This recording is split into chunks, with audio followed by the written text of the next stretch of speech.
Alright, hello y'all, how's it going? I hope you're all doing good. So, we're here to play some more Ace Attorney today, and we are on to episode 4, Turnabout Goodbyes. Let's dive straight in and see what this trial is about, because I've absolutely no idea. So yeah, let's give it a go. I had like...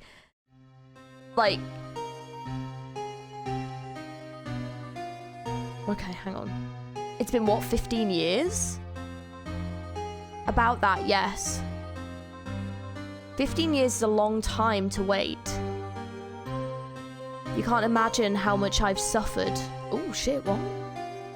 You've suffered? But now, the perfect opportunity has presented itself. At last, I shall have my revenge. Oh! Wait! What? Merry Christmas? Brutal! Oh! Oh! Is that... Wait! Edgeworth? What? wait! Wait! Wait, what? Alright. Wait. Wait, what? Wait, why has he done that? Edgeworth, why? Oh, okay. Fascinating. What a start. Oh, all right. Sorry. I'm so shocked. December 25th. Wright and Co. Law Officers. Why are we here on Christmas? Looks. Hey, Nick. Do you know if there are any good waterfalls around here? Waterfalls? Dare I ask why? Duh, Nick, isn't it obvious? I need a waterfall to stand under, preferably a freezing one. Oh, is that part of your spirit medium training? Of course, except I've been slacking off lately. I need to brave the elements and be forged anew under this rushing spring waters. Okay. I don't know about any falls per se, but Gourd Lake is pretty close. Dun dun dun! Oh, darn. Sorry, but them's the breaks. Couldn't you just take a cold shower or something? Good idea! So much for rushing spring waters. Next in the news, a large unidentified animal was sighted at Gourd Lake. The town is buzzing with excitement. Locals are calling it Gordy, in a tip of the hat to Nessie, the Loch Ness Monster. Though its namesake Nessie proved to be a hoax. Locals are confident that their Gordy is the real deal. Boring. Can they show real news for a change? Nick? The water pressure is kind of low in the shower. You want more pressure, huh? Why don't you go down to the fire department and have them spray you with the hose? She's actually thinking about it. Good idea, Nick! Apparently, Fey Blood is no aid in detecting sarcasm. We interrupt this program to bring you a special news bulletin. Strange occurrences continue at Gourd Lake, but this time it's murder. Gourd Lake again? The body of a man was found in the lake early this morning. A suspect was apprehended. Sources inside the police department revealed that the suspect's name is Miles Edgeworth! Ah! He's only 24? Oh, I thought he was like 30 odd. Oh. Miles, what are you doing, dude? Edgeworth was an up-and-coming prosecutor known for his skill and connections. He was guaranteed a long and rewarding career. Has he thrown it all away? Edgeworth? What's going on? Edgeworth would never do something like... Nick? Yeah, Maya! The fireman yelled at me when I called him. I've got bigger things to worry about than that. They arrested Edgeworth. What? You mean the prosecutor? Yeah, he's a suspect in a murder. What? When? Where? Whom? Why? How? I don't know. Let's go find out, Nick. I'm so like... Right now. Lee's favourite plant, his name is Charlie. Maya's got the knack of warring lately. Charlie's been perking up these days. Maya brought in a poster of the Steel Samurai the other day. We had a big fight over whether to put it up or not. I know she's just waiting for a chance to sneak it up to the wall. Looks like it's cleaning day again at the hotel across the way. I hear they're planning a second branch outside the city. I can see the bellboy getting the angle of that screwdriver in the drawer just right. Oh. Mia's desk. If we have more clients, I would probably say here more often. Lately, I've been spending more time on the couch watching TV. Difficult-looking legal books stand in a formidable row. They mock me. I tried reading one and it made my head hurt. When I closed it, it slipped out of my hand and then my foot hurt too. We're doing well. Right. Let's present. You know, I think it's developing a nice luster.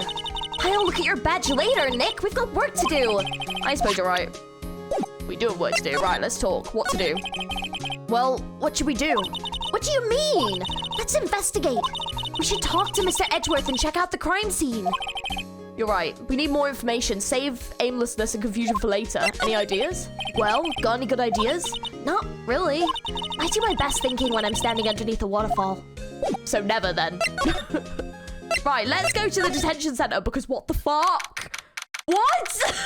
I'm so thrown right now. Holy shit. You know, Nick, we've all been here one time or another, haven't we? I guess it comes with the territory. I'm not sure it's something we should mention to too many people. Oh, there he is. Ah! Hey, Edgeworth, come back! What are you doing here? Nick, I don't think he's in a very good mood. Well, he is in detention. Were you in a good mood when you were here? So, you've come to laugh at the fallen attorney. Then laugh. Laugh. Well, why aren't you laughing? Nick, should we be laughing? Nah, it's a trick. Laugh and he'll get mad or burst into tears. Edgeworth, we don't have so much free time we can spend it coming down here to laugh at you. Yes, you do. Actually, he's right. I'd hoped you wouldn't come. I didn't want you to see me. Oh. Oh, no. Not like this. Oh. Stop. I didn't want to see you like this either, believe me. Okay, hang on. Let's examine the room a little bit. Smile for the camera. This guy monitors the visiting room. He hasn't moved an inch since he came in. He's a real pro. Or maybe he's just nervous with Edgeworth in the room. Everything. Oh, hang on. Sorry, I have to. Your attorney's badge? Edgeworth, let me defend you.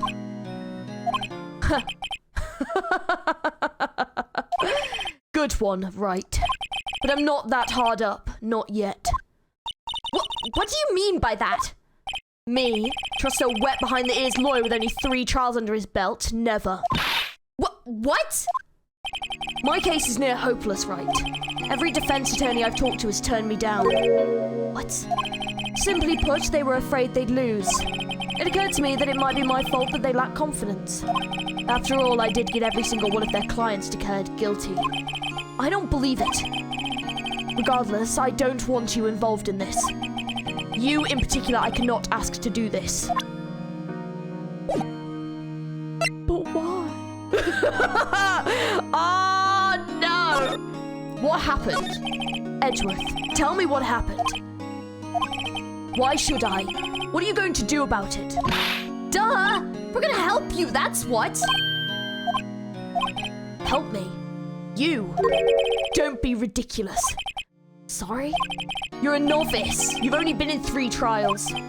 Hey! Sure, you got lucky in 1 or 3, but your luck's bound to run out someday. You need real skill, right? Experience. Nick, he's insulting you! Nick?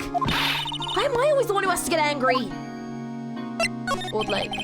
The murder took place at Gourd Lake, correct? Yes, late last night. The lake is a long way away from your offices in the courthouse. Why were you down there? I see no need to tell you. Mr. Edgeworth, you didn't really... Gordy. Huh? I went to see Gordy. Gordy? What's that? I'll tell you later. Why won't Edgeworth talk to us? Did you do it? Edgeworth, this is really hard for me to ask, but you didn't do it, right? Right? Think what you will. I have only one request. Huh? Stay out of this case. Why? But Nick is trying to help you. I know that, but I don't want your help, okay? Why not? Look, just go away and leave me alone. Nick, Mr. Edgeworth did it, didn't he? Maya, let's go and investigate elsewhere. But Nick...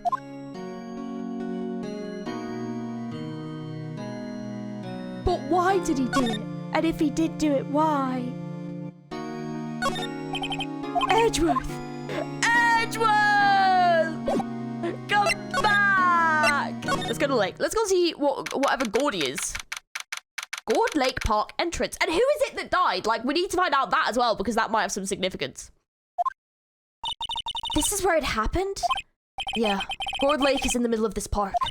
I can see some police walking around in there. Questioning people, probably. Hey, isn't that Detective Gumshoe over there? Well, pal, there's enough of us here. Anyone found anything? Sorry, sir, nothing. Idiot! Trial's tomorrow. We need clues on the double. But sir, there weren't any clues. That's why we arrested that attorney, Mr. Edgeworth. It's clear, sir. He's the one who... Shut up! Just you try saying that again. I'll make you sorry if you do. So just get out of my face, pal. Yes, sir. Detective Gumshoe's kind of scary today.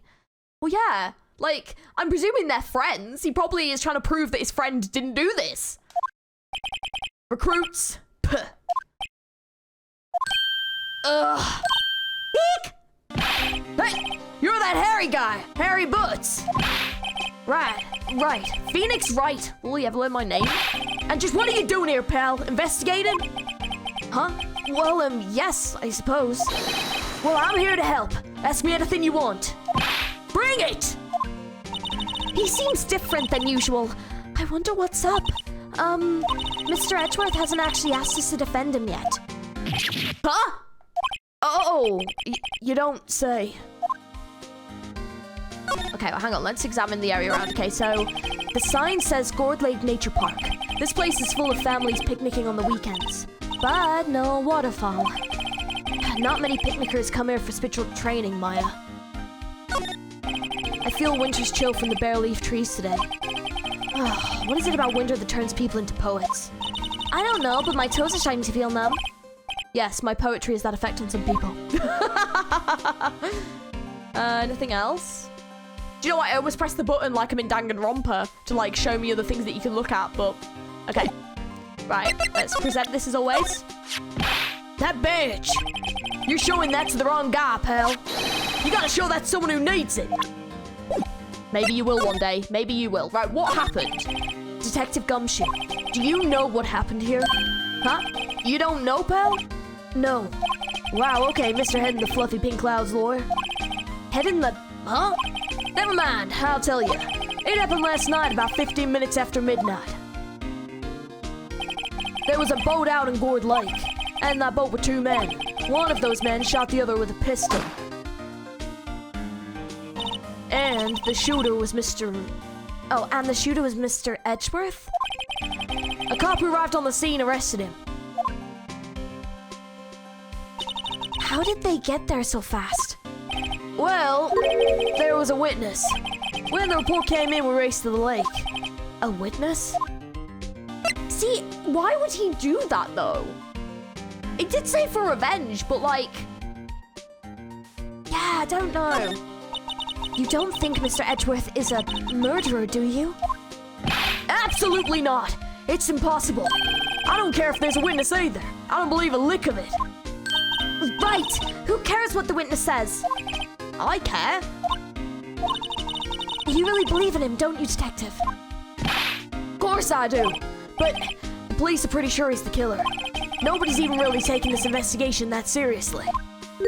Oh no. After all the help Mr. Edgeworth has been to us, hard to imagine that no one's standing up to take his side. Well, at least you are, Detective. At least you are. Is it true? No one will take Mr. Edgeworth's case? Yeah, he's a bit of a celebrity. If you defended him and lost your reputation, it'd be sure to suffer. What's more, the case against him is, well, it's pretty solid. I suppose it would be if they have a witness. Hey, pal, don't tell me you're going to turn your back on him too. Remember the Steel Samurai case? Mr. Edgeworth helped you get your client declared innocent. I know. I went to Edgeworth. I tried. He really doesn't want us to represent him. Especially not us, he said. What? Well, that doesn't make any sense, pal. You should have heard him talking about you after that trial. He kept saying ride, ride, ride over and over. Nick, I'm not sure that's a good sign. Neither am I. Why wouldn't he want your help? I don't get it. The witness, right. Who is this witness? Sorry, pal, that's confidential. Anyway, the witness saw everything, apparently. I'm sure they'll turn up at the trial tomorrow. Was there only, that one witness? Yep, it was pretty cold in the lake last night. And it was Christmas Eve, after all. Still, we're being thorough. You never know when you're going to turn up another witness. That's why we're here today, checking things out. So far, we're coming up empty. Oh, it's Christmas today, I'd forgotten. So what are you getting at me for Christmas, Nick? Talk to Santa. Detective Gumshoe, sir! What, found something? No, sir, not yet. But there was a call from the precinct. They want to hold an investigation briefing. A briefing? Right, I'm off. Oh, sorry, pal. I guess you heard I gotta go. Any last things you want to ask me about before I head back? Autopsy report. Well, yes. Do you have any information on the victim? Sorry. They haven't worked up the autopsy report yet. I'm still waiting for it myself. Actually, say, if you get the time, drop by the precinct. We can talk more there, pal. You're not coming back, Detective? Probably not, pal. So what should we do if we have something to talk to you about? Alright, here, I'll show you how to get in the precinct. Come down and see me anytime. Directions to the police station received from Detective Gumshoe. Oh, hey, Detective Gumshoe! What? We'd like to take a look around in the park. Can we walk around? Yeah, no problem, pal. You got my permission. You know, Nick, I think there's something to be said for talking to people when they're busy. Yeah, they don't have time to think about not giving you the information. Right, now let's get investigating. Okay, I think we examined everything here. Alright, let's head inside, I guess. Samurai dogs. It's all linking back to the previous case. Gourd Lake, public beach. Wowzers! This is Gourd Lake? Yep. I'm not sure it warrants a wowzers, though. Probably not. But hey, look at the snack stand!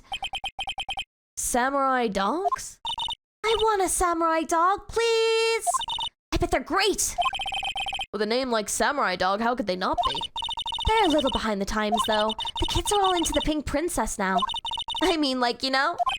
Nope. Alright, let's examine. Ooh, what are those? Huh? Someone left some poppers here. You know, you pull the string, and it goes pop. Yeah, I know the ones. You see them a lot in New Year's.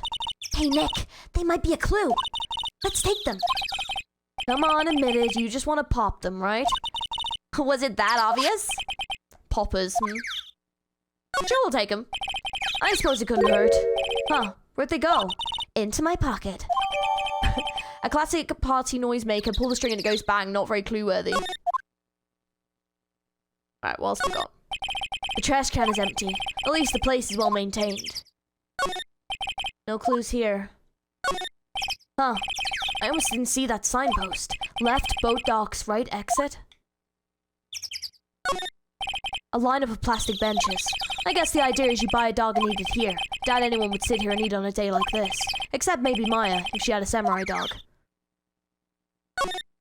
A hot dog stand, it's closed. The Christmas fringe looks a little half-baked. The banner reads Samurai Dogs. Somebody needs to redecorate. Okay. Oh, no clues here. Wow, Gourd Lake is really big. Yeah. Say, Nick, why is it called Gourd Lake? Oh. Well, a long time ago they used to grow gourds here. Whoa, no way! I was sure it's because the lake looked like a gourd when I viewed it when viewed from above. You know, like an hourglass shape? Well, it is shaped like a gourd, actually. But that's just a coincidence. Oh, okay. Alright, is there anything else here? I always panic that the game freezes whenever I get stuck on that bottom bit. Like, every time. Okay, I'm not seeing anything else. Okay, so there's some woods. December 25th, Gourd Lake Woods. I like it here, Nick. Look! Someone's camping. They've got guts camping on the scene of a murder.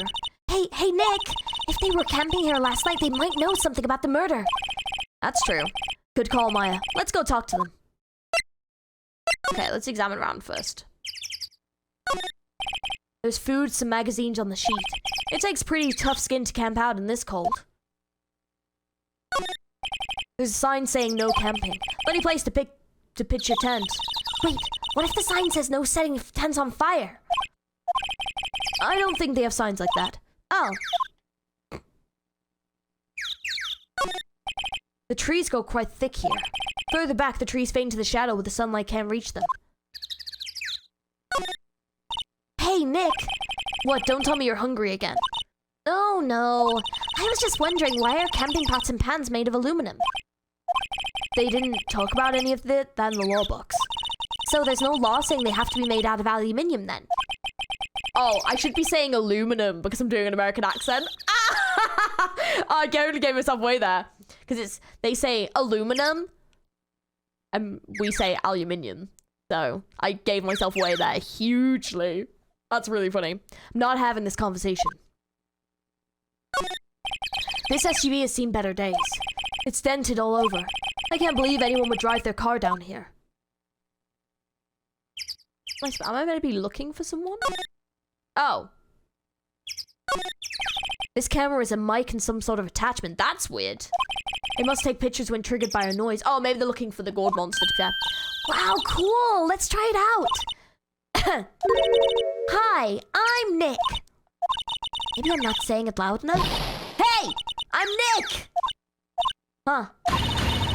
Nick! Will you stop that? Maybe it's broken? Don't kick it. Maybe it isn't set to respond to voices. Well, what then? These things? The party poppers?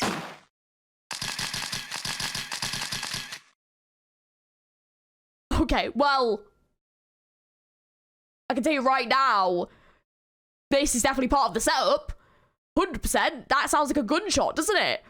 Alright, yeah, alright. I think Edgeworth's been set up here. Interesting. Well, it responded. Yo? Hey, you! Get your hands off of that! Eek! What in the Sam Hill? Look what you done now! There goes a whole roll of film! What? Huh? Sorry's nice, but don't pay my bills. You know how much a roll of that film costs? I'll pay you back. What were y'all thinking setting up a party popper in a place like this? Well... What? Don't try and play stupid with me just because you think I'm some country bumpkin. Yeah, I know how y'all Yanks think. I say, those southern folks talk with the exaggerated drawl. Why, they must be dumb. Well, let me tell you, just because I might be dumb don't mean we all are. Nick, help. And who are you now? Her chaperone? No, rather, we're sort of friends. Just figure out what y'all are gonna say and say it for Jesus' sake. God, I'd rather sit through another one of Papa's draws than listen to you stutter all day. Oh boy, I guess we should pay her for the film. Watch it! Yes, ma'am. On second thought, I'll pay later. I'm really sorry. Oh, I hadn't quite finished examining stuff yet, hang on. This camera is rigged to respond to noise, but it only responds to loud noises like the party poppers. Yeah, that's weird. Oh, sorry, is it? Oops. Anything else here? Okay. Right. Let's do the presenting this first. This is my badge. Huh? Aren't badges supposed to be all shiny and impressive? You a cop or something? I'm a lawyer. What? Y'all ain't gonna try and pull one of them lawsuits off of me for that film now. Cause I'll have you know I'm a fighter and I wrestled meaner looking things than you. No, that's not it at all. We're here to investigate a murder that took place here on the lake. A murder? Sounds cool. Why didn't y'all say that in the first place? Go ahead and ask me anything you like. Finally, some cooperation. You too. Y'all can come out of hiding now. I won't bite hard. Come to think of it, where did Maya get to? Sorry. I was feeling a little overwhelmed. The culture gap and all. Never you mind, honey. I kind of talk yank for you if it pleases you. Thanks. I think I'll be okay. Great then. I'm Lotta Hart, but you can call me Lotta. I'm here photographing meteor showers for a research project. Mighty pleased to meet ya. Alright, what happened? Oh yeah, when was that murder anyway? I ain't seen much television lately. It happened late in the night on Christmas Eve. That's so. Christmas Eve. A man on a boat was shot. Did you see anything? Well, let me see. A boat, you say? I reckon I might have seen one, not sure though. Y'all gotta remember I've been watching this here lake for a good old 3 days now. I've seen enough boats to choke a mule. Kinda hard to remember which I'd seen when. So, what is it that you do, Lotta? Huh? Me? Ha! Y'all don't really want to know that, do ya? Actually, I'm a research student in Country U, right at the heart of the heartland. Wow, neat! Nick, she's a research student at a university, Country U. So I hear. So, when did you come up here? Let me see. I guess it was about 3 days ago. What are you photographing? Didn't I tell y'all that already? Meteors. Yep, meteor showers. Falling stars? Camera. That's quite a camera you have there. Y'all better know it. It's German made, genuine Soligen, I think. Isn't that where they make knives? So what's that device you have stuck to the camera? Huh? Device? Your camera went off all by itself when I fired my party popper. Oh, that mic triggers the shutter whenever it detects certain sounds. It's programmed to pick up loud noises right now. A programmable camera. Neat! That's always once you take a picture when a loud noise detector faces the lake. See, it's facing the lake though, it's not facing the sky where the meteors are, so I'm calling complete and utter, like, bullshit on this. I don't believe this for a second. Is that it? So, your camera, it triggers on loud explosion noises? Yep. Actually, the victim in the case we're researching, he was shot with a pistol. A pistol? Right. Now, wouldn't a gunshot make a similar noise to our party popper? I guess it would. Your camera didn't get a picture of the murder, did it? Hey, you're a pretty bride. Huh? I see what you're saying. Tell you what, I'll have a look-see in my film. It would have been a photo taken late last night. I checked him once, don't remember if there was anything on him, though. But what if I got something? I could be a witness to a genuine murder, yeehaw! I'll go check that film. Y'all come back now, you hear? She went inside her SUV. I guess we should come back later. Alright. Let's go see where else we can go, because there's also a boat rental shop here. December 25th boat rental shop. Nick, what's this place? A boat rental shop. Closed for Christmas, it seems. I guess a murder taking place in one of these boats won't be good for business either. Boats? I've never ridden on a boat. Really? Well, how about we go out on one when the trial is finished? Hey, good idea! You bet! Okay, let's have a look round. Not over here. There's more forest off that way. I doubt I'll find any helpful clues there. Small boat rental shop. Doesn't look like anyone is around. They're probably closed because it's Christmas. There are some boats floating in the dock. Was one of these boats used in the murder, I wonder? Nick? Huh? I changed my mind. I don't really want to go for a boat ride. Is that it? I can't even, like, look around. Okay, I think that's literally it. Okay. Alright, well, we can also go to the, Criminal Affairs Department. So let's go here. December 25th, Police Department, Criminal Affairs. I guess Detective Gumshoe is still in that meeting. Hey! Thanks for coming down, pal. Detective Gumshoe! We just finished the meeting, for better or for worse. I get the feeling we're in for some bad news. Let's see if he has something. Sorry, I'm drawing a blank right now. Okay. Let's examine the room first. Just out of interest. These are the detectives' desks. There are computers and files for in each one. Funny, they're a lot more tidy than I expected. I guess the detectives don't spend a lot of time at their desks. This must be the chief of the detectives here. He's glued to his computer screen. What? Cord Lake? Gordy sighted? I don't believe it! You'd be reading something more important. What is that? Hey, is that the police department's mascot? That's the Blue Badger! It was my idea. I made it. It's my mascot. I see. How nice. I'll get him assigned mascot of the Criminal Affairs Department if it's the last thing I do. Good luck. A poster of a female police officer. Wait, no, that's the latest Babes in Uniform calendar. My bad. That must be one of the detectives. He's mumbling something to himself. All right, hands against the wall, all of you. Don't even think about escaping. I got eyes in the back of my head. He must be doing image training for arrests. What else? Anything else? Nope, looks like that's it. Okay. Right, let's talk to him. Right, the victim.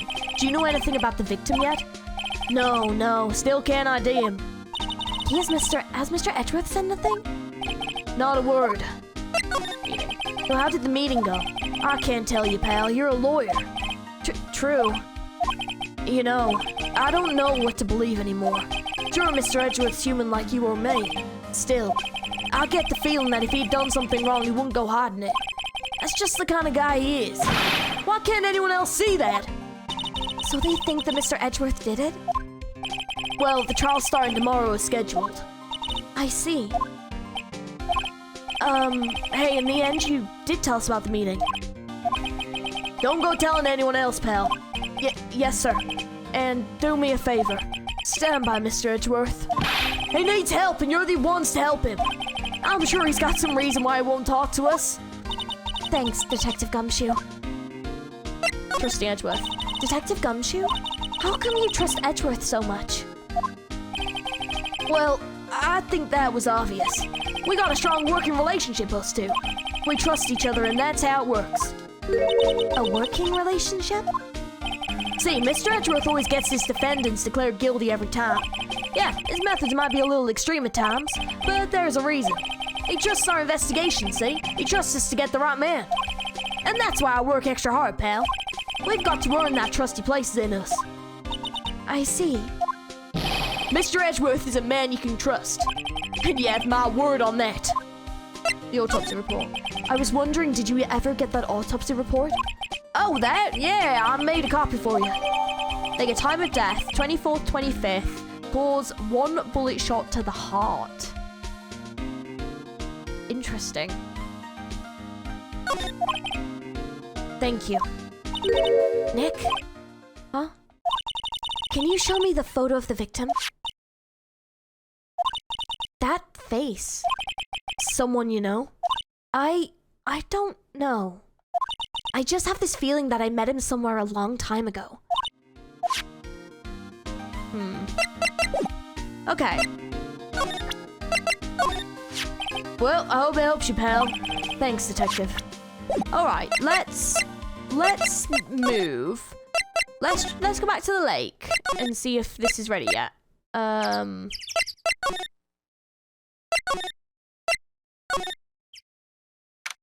let's see if she's ready. Oh, bloody hell. Hey, y'all! Lotta! Wait up a sec. We got bingo. Bingo? My automatic camera took 2 pictures last night. Hey! This is them. Take a look. Wait. See? See, he's shooting him with that pistol. It looks like that, yes. But you can't really tell who that is shooting. Yeah, well, there was enough fog out there last night to strangle a bullfrog. But you know, seeing these photos reminded me of something. What? I saw the murder happen. I'm a witness. What? Are you serious? Of course. How'd you forget? Never mind. Y'all reckon I should tell the cops? I don't know. I reckon so. I reckon so. What's that? Now don't y'all go trying to mock my accent. I'm a sensitive lady. Hey, so I'm off to talk to the cops. Y'all can have this photo. Later. Wait, Lotta! What? Can't y'all see I'm kind of busy? Tell us what you saw too, please. Nice try, honey, but I wasn't born yesterday. I'm a witness, and that means I'm on the side of justice, and that means the cops. I'd sooner eat the south side of northbound skunk than tell you. Lotta, don't let it get your skivvies in a bunch. Friends today, enemies tomorrow. Or was that the other way around? No matter, I'm gone. Hey, maybe they'll let me do some testifying, hot darn. She left. Well, that's one more witness. What do we do now, Nick? Well, if she saw something, there's not much we can do about it. The question is, what exactly did she see? I guess we'll find out at the trial tomorrow. Lake photo added. Alright, we need to go and talk to Edgeworth, really, if we can. Looks like the police have given up their interviewing. Hey! Oh? Ah! Nick! I think Santa's mad at you! Long time no see, Nick. Nick, you know Santa? Wow, Nick and Saint Nick. Hey, I see the connection. Don't be ridiculous. Dude, it's me! Larry! What are you doing here? Isn't it obvious? I'm working my day job. I sell samurai dogs. Want one? Gotta get money for dates, you know. My girl, Kiance, deserves the best. Kiance? None of the model, I hope. Oh. Kiance is a fine, fine woman, Nick. It was her idea that I wear this costume. She was all like, you go, girlfriend, you know? And she brought this costume for me. That's great, Larry. Wow, a Santa costume. She must be really nice. Whoa, cute! Nick, who's she? She's not your... Not my what? No, she's not. Hi, Miss Partner. Maya Faye. I'm the little sister. Sister? Wow, Nick must be tough. Working 9 to 5, having to take care of a little sister? No, I'm not Nick's sister. I'm my older sister's little sister. Huh. Sounds great. Don't worry, Maya, he's not listening. Hang on. Huh? Oh, it's your attorney's badge, isn't it? Dude, you really helped me out back in the trial. Sorry, I can't really pay you. Because you blow it all on kids. But you can have all the dogs you want. Really? Harry. You let her at your dogs, you won't have any left for the other customers. Hey, no problem. If that's what makes her happy, you know? How many times do I have to remind you that it was me who got you off the hook? Okay, let's talk to him. What happened? Hey, Larry, there was a murder here last night. And since you work here, have you heard anything? Nick, you're wasting your time. Last night was Christmas Eve. He was with Kians, obviously. He wouldn't have been standing out here in the cold. Oof. Huh? I think what you just said caught him off guard, Maya. No, it's just Kians is not in town right now. She's in Hawaii on a photo shoot. A model, I knew it. Well, anyway, there was a murder here on the lake. The trial's tomorrow. Huh, neat. The defendant is Edgeworth, Miles Edgeworth. Nick, why would Larry know Edgeworth? Whoa, Nick! You don't mean that Miles Edgeworth? Old Edgy? Yeah, he's a murder suspect. Whoa! Murder? Huh? You know Mr. Edgeworth, Larry? Yeah, of course. Edgy was in the same class as us in grade school. What? Oh, that's how... Wait, the childhood friends? What? Tell me about the dogs. Huh? Oh, you mean the samurai dogs? Why are they samurai dogs? I mean, they look kind of gourd-shaped. Oh, well, originally they were ward dogs. You know, like guard dogs? Ouch. The samurai thing was Kian's idea. Oh, she's my woman, you know. She's all like, change the name and you go girlfriend. She made me that banner. Man, the kids can't get enough of those samurai dogs. Something about that just seems wrong. Oh, and guess what? We're getting a ton of customers here at the lake with all the big news. The big news? Yeah, Gordy. Gordy? Okay, Edgeworth. So, Mr. Edgeworth was your classmate, Larry? Yeah, Nick, him and I used to hang out all the time. Wow, I never knew. Don't get me wrong, he's always been kind of a stick in the mud. Studying all the time, trying to be like father. Like his father? Yeah, Edgy's pop was a famous defense lawyer back in the day. Wow. Wait, you said defense lawyer? Yeah. Wait a second, but Mr. Edgeworth is a prosecuting attorney. What? Edgy's got a proboscis on his knee? No, he's a prosecuting attorney. That's like the total opposite of a defense lawyer. Huh? Go figure. He always used to talk about defending the weak who were unable to defend themselves. And he used to go on and on about a man's duty to society and all that. What a bore. I wonder what changed his mind, though. Do you know Nick? Nick? Nick? Nick? Tell us!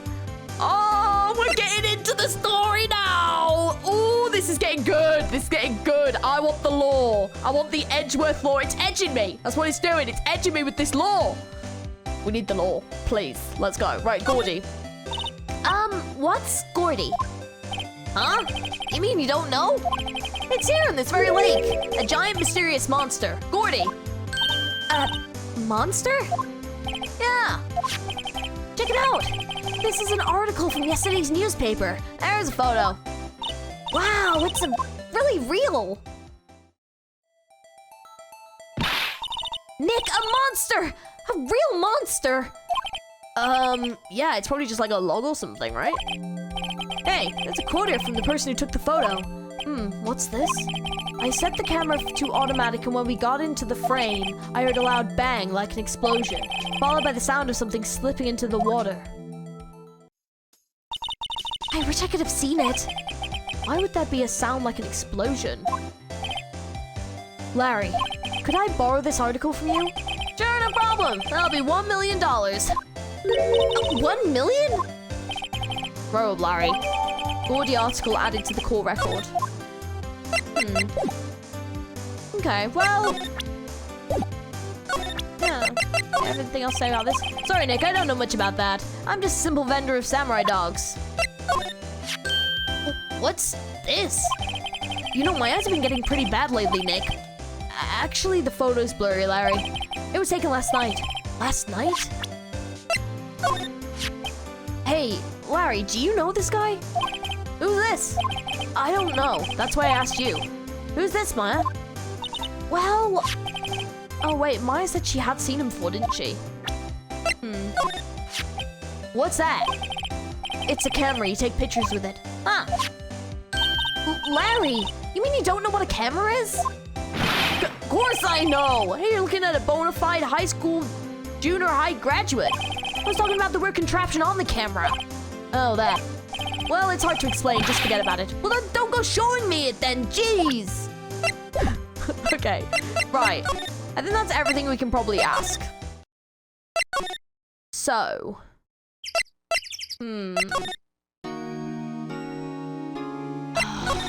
We need him to talk to us, really. Okay, December 25th. Not a gumshoe in sight. You're looking for Detective Gumshoe. He's in the questioning room. Apparently an important witness turned up. Oh, so she's popped in, right? He'll be in there a while. A lot of heart. It has to be. Uh-oh. Great. So we actually made things probably a lot harder.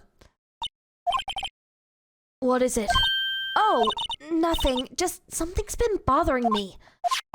Could you show me that autopsy report one more time? Hey, I remember now. This guy. He's a lawyer that was at the office Mia worked at. I met him once when we were there to hang out with Sis. That office? Wait, you mean Grossberg's office? Right, that guy. Oh no, is this gonna be linked to that case again? There was like that thing that came up to do with their parents getting killed, and that's like not been solved, right? That was the last time I expected to come up. Maybe I should go talk to him for old time's sake. Yeah, all right. Okay, let's speak to her about a few of these. Nick, if we don't hurry, then Mr. Edgeworth will get the death sentence. Whoa, okay, let's go check things out. Okay, hang on. Nick, this person was a lawyer at Grossberg's office. Let's go talk to him. Mr. Grossberg, I mean, not the dead guy. All right. Okay, let's go and talk. Let's go back to our old pal's office, unfortunately. Grossberg Law Offices. The old familiar clearing of the throat. Oh, you're Mia's something, are you not?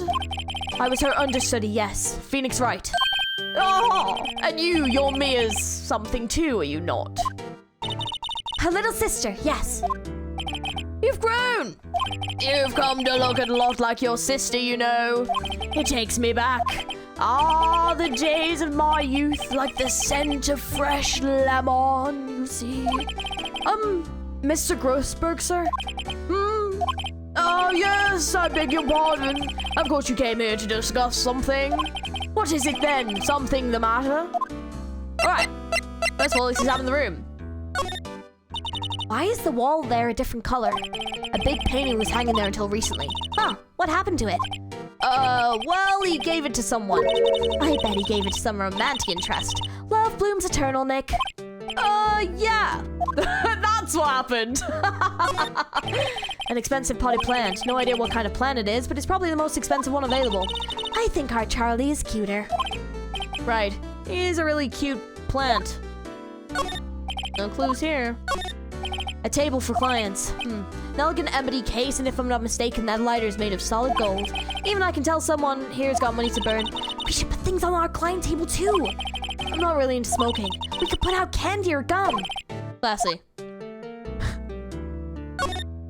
A solid mahogany desk. The wood's been polished to a deep luster. Hey, Nick, I want a desk like that in our office too. I don't know. I don't think I'm ready to sit at a desk like that yet. Huh. I meant for me. You better start saving your allowance then. Expensive-looking mahogany bookshelves filled with expensive-looking books. Funny. They don't look like they've ever been read. Well then, let's take them back to our office. He won't miss them. Oh, we don't need them. Then can we take that wooden bear? It is kind of cute. That would be kind of fun. We just steal it. Right, hang on then. Present this.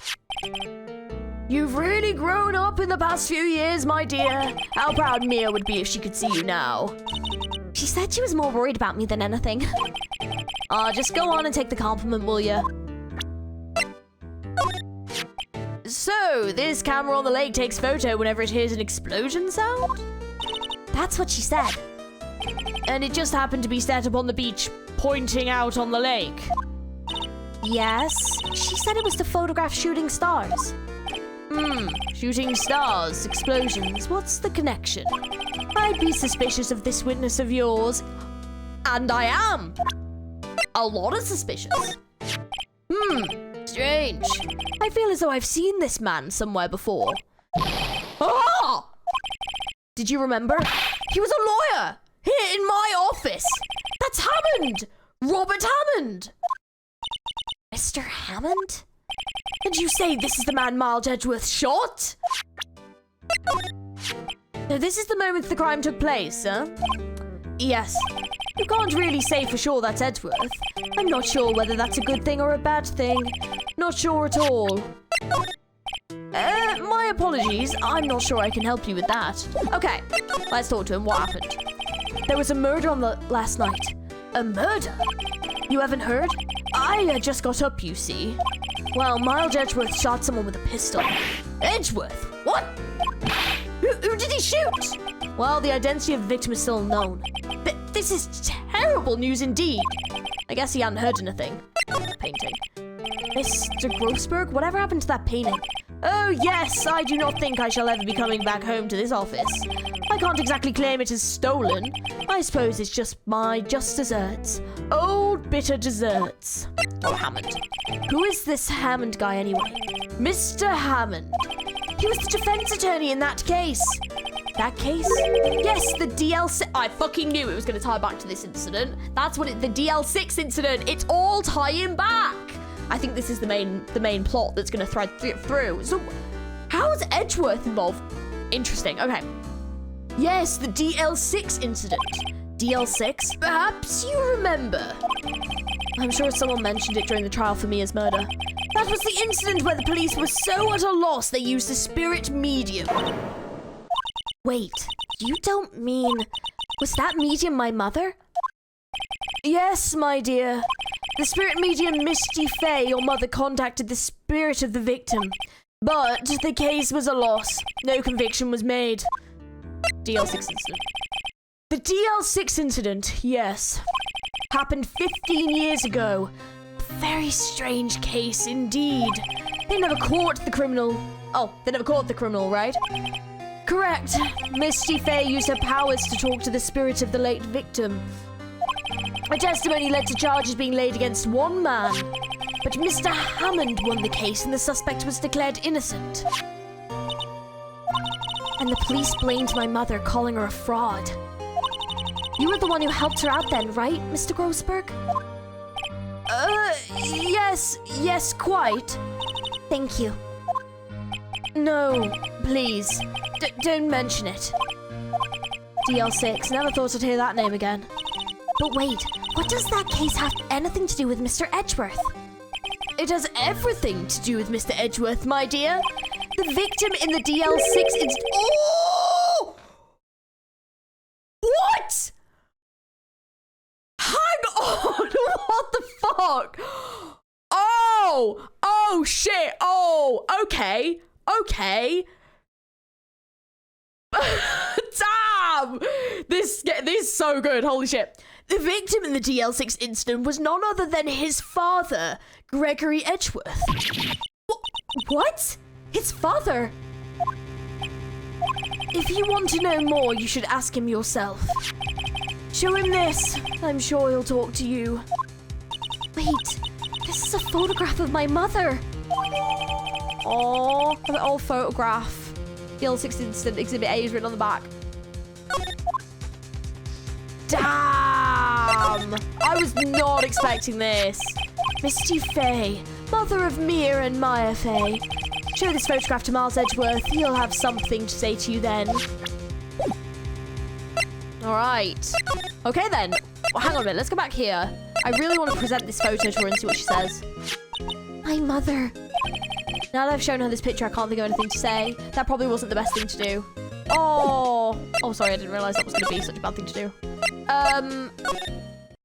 Will he see us yet? Yes, there we go.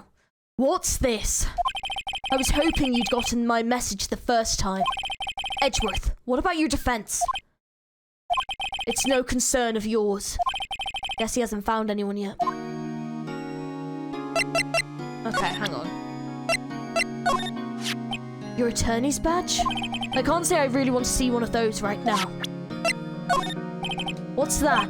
I'm not in the mood for idle banter, right? I'm sorry, I can't think of anything I want to say about that. Who would have thought there'd be a photo? Edgeworth, did you shoot him? What do you think, Wright?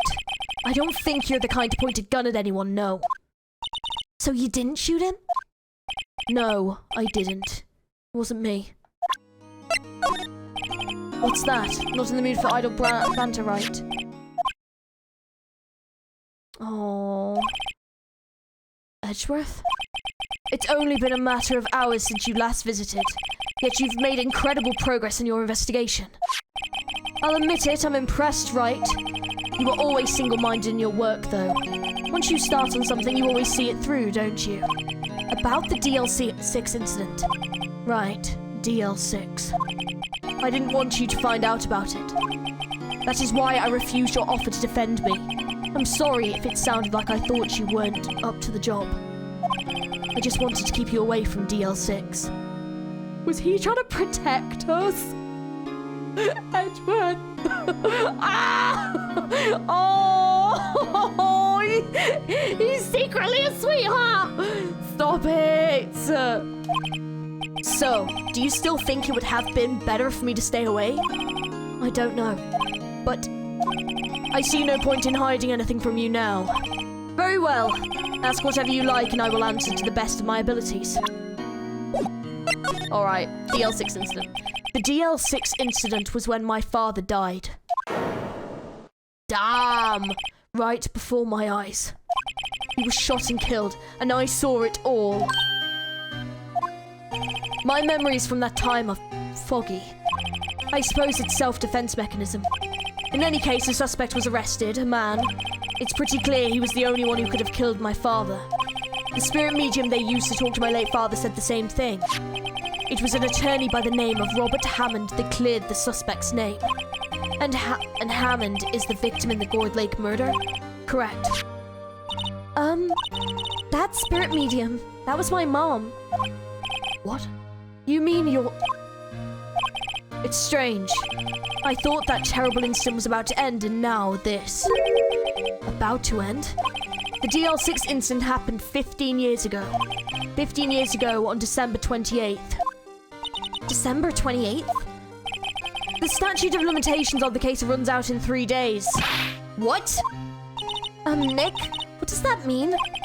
When a case statute of limitation runs out legally, the case never happened. 3 days from now, DL6 will be closed forever. Suspect. What happened to the suspect? The one who got off innocent? I don't know.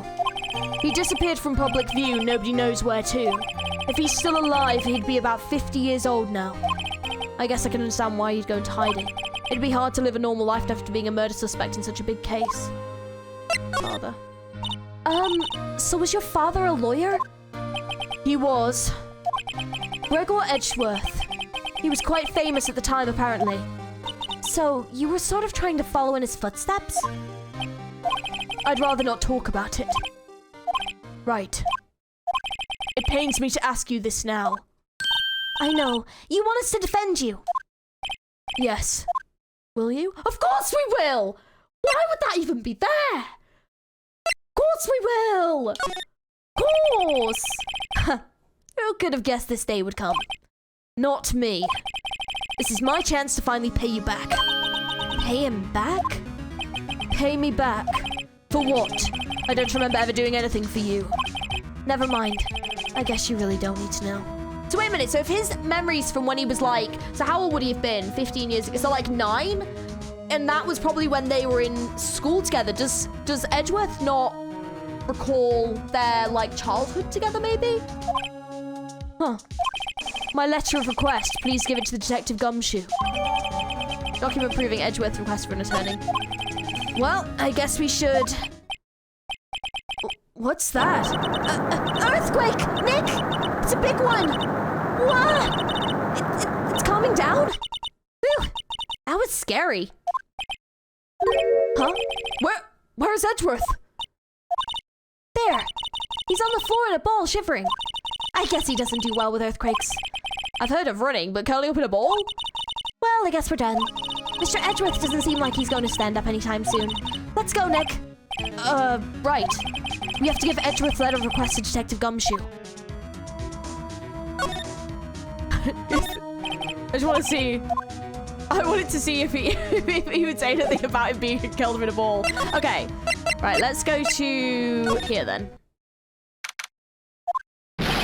What's going on here? Eek! What's wrong, Detective? This wild lady comes in here just a while ago. Says she came to talk to y'all after hearing what Mr. Wright had to say. What's this about, pal? Lot of heart. Why are you going around finding more witnesses? You want to give Mr. Edgeworth the death sentence, pal? No, not at all. Just, I mean, she did see something. There's nothing I can do about that. I can't go around covering up evidence. You trying to say something about the way I do my job? No, sir. Say. Give him this. look at what I got. Hey, you did it, pal. Glad I waited just to the last minute to file those papers. I'll rip them up and start new ones for you now. Thanks, Detective. Well, see you in court tomorrow then. Good luck, pal. Hey, you guys feel that earthquake a little while back? I was worried. Worried? We're fine. I've lived out here my whole life. I'm pretty used to them by now. Oh no, I wasn't worried about you two. I was worried about Mr. Edgeworth. Oh, right. He did seem to overreact a little now that you mention it. Yeah, well, I'm not surprised. It was a pretty big quake. I'm gonna go check on him. You two go eat and rest for tomorrow's trial. Later. He's such a good friend! Oh my gosh! Gumshoe! Honestly, I just was like, at the beginning I was like, he's pretty cool, but you know, like, probably not gonna be one of my faves. He's rising in the ranks! What a legend! I wonder what it is with Mr. Edgeworth and earthquakes. I wonder. He was never that scared of them when he was in school.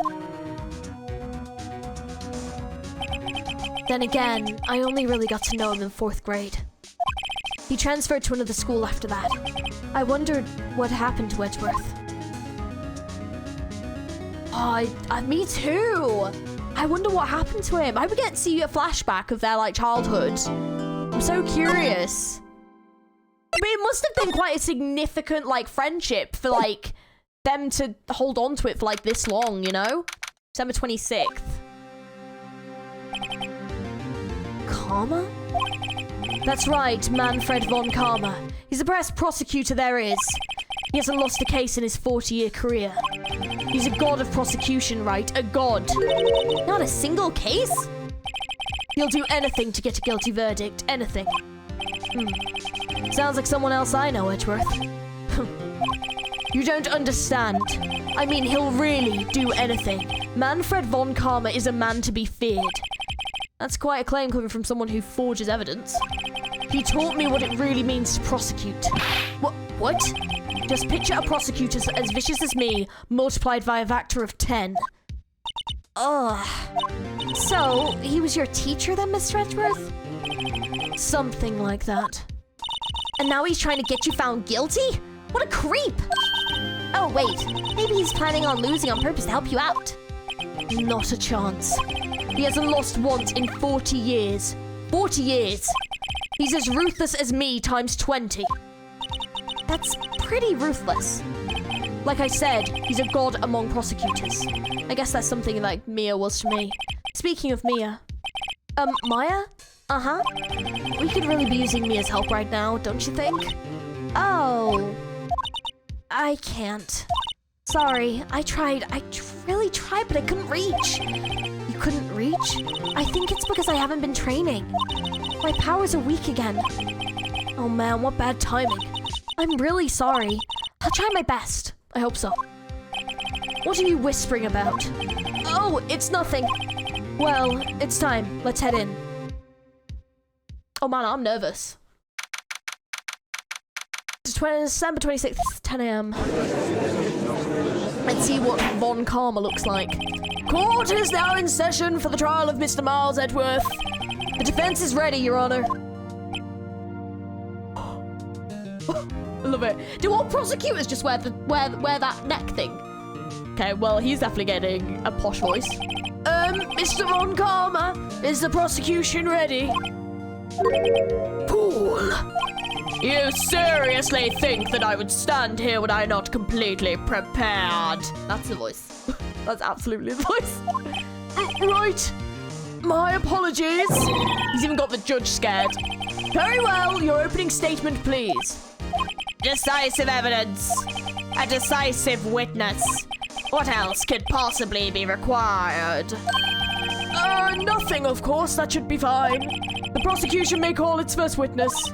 What's with this guy? Is he royalty or something? How am I supposed to fight against this? I call the detective in charge of the case, Detective Dick Gumshoe. Okay, Gumshoe first. Let's see how this goes. Describe the incident, now. Yes, sir. Detective Gumshoe looks nervous. Please take a look at the map. The murder happened late in Christmas Eve around midnight. There was one boat in the very middle of the lake. There were 2 men on the boat. Now, there happened to be a woman camping near at the edge of the lake. At 12:10, she heard 2 pistol shots, and then the boat started to move. It went towards the boat rental shop. Overhead map added. Testify to the court about the arrest now. Wait, Mr. Von Karma. Yes? Actually, I'm the one that's supposed to be handling these proceedings. Wrong. There is only one thing you need to do here. You will slam down your gavel and say the word guilty. That is your role. Yes, of course. You're quite right. No, he's not. Great. The arrest of Edgeworth. Okay, let's start with this. A man called to the station around 30 minutes after midnight. We headed to the scene of the crime as fast as we could. That's where we found Mr. Edgeworth. Now, I didn't suspect him of anything at all, but the next morning a body was found in the lake. So we had to arrest Mr. Edgeworth. I see. Very well. Begin your cross-examination, attorney. Now! This is wild. God. Okay. A man called to the station around 30 minutes after midnight. Okay, Hold it! You received a call from a man? Yep. But you said there was a woman camping there? She was the only one who heard the 2 gunshots, right? Objection.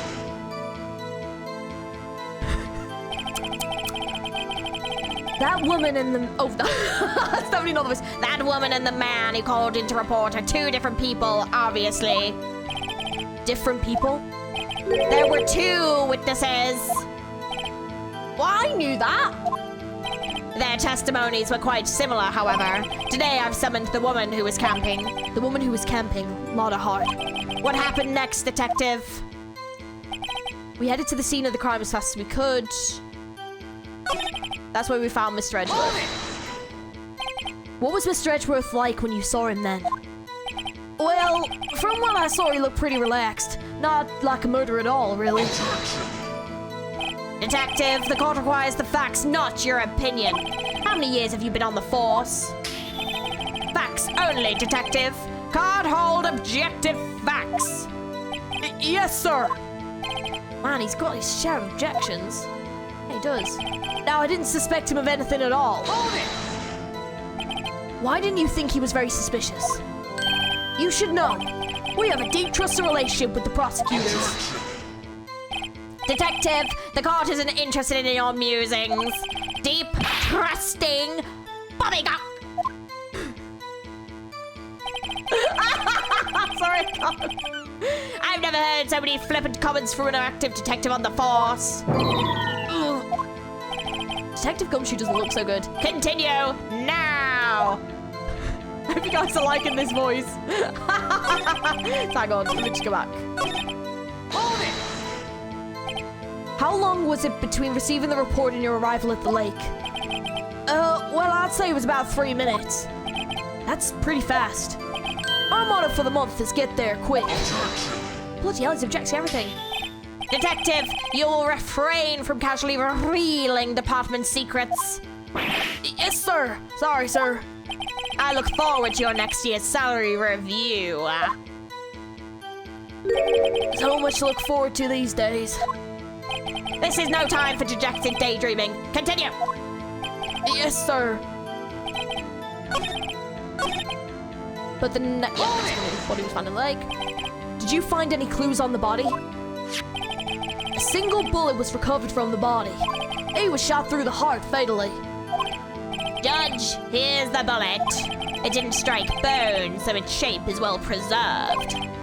Very well, the court accepts the bullet into evidence. Found in the victim's body, fired from a .22 caliber pistol. So we had to arrest Mr. Edgeworth. Why is that? Well, we found the murder weapon in the boat. The murder weapon?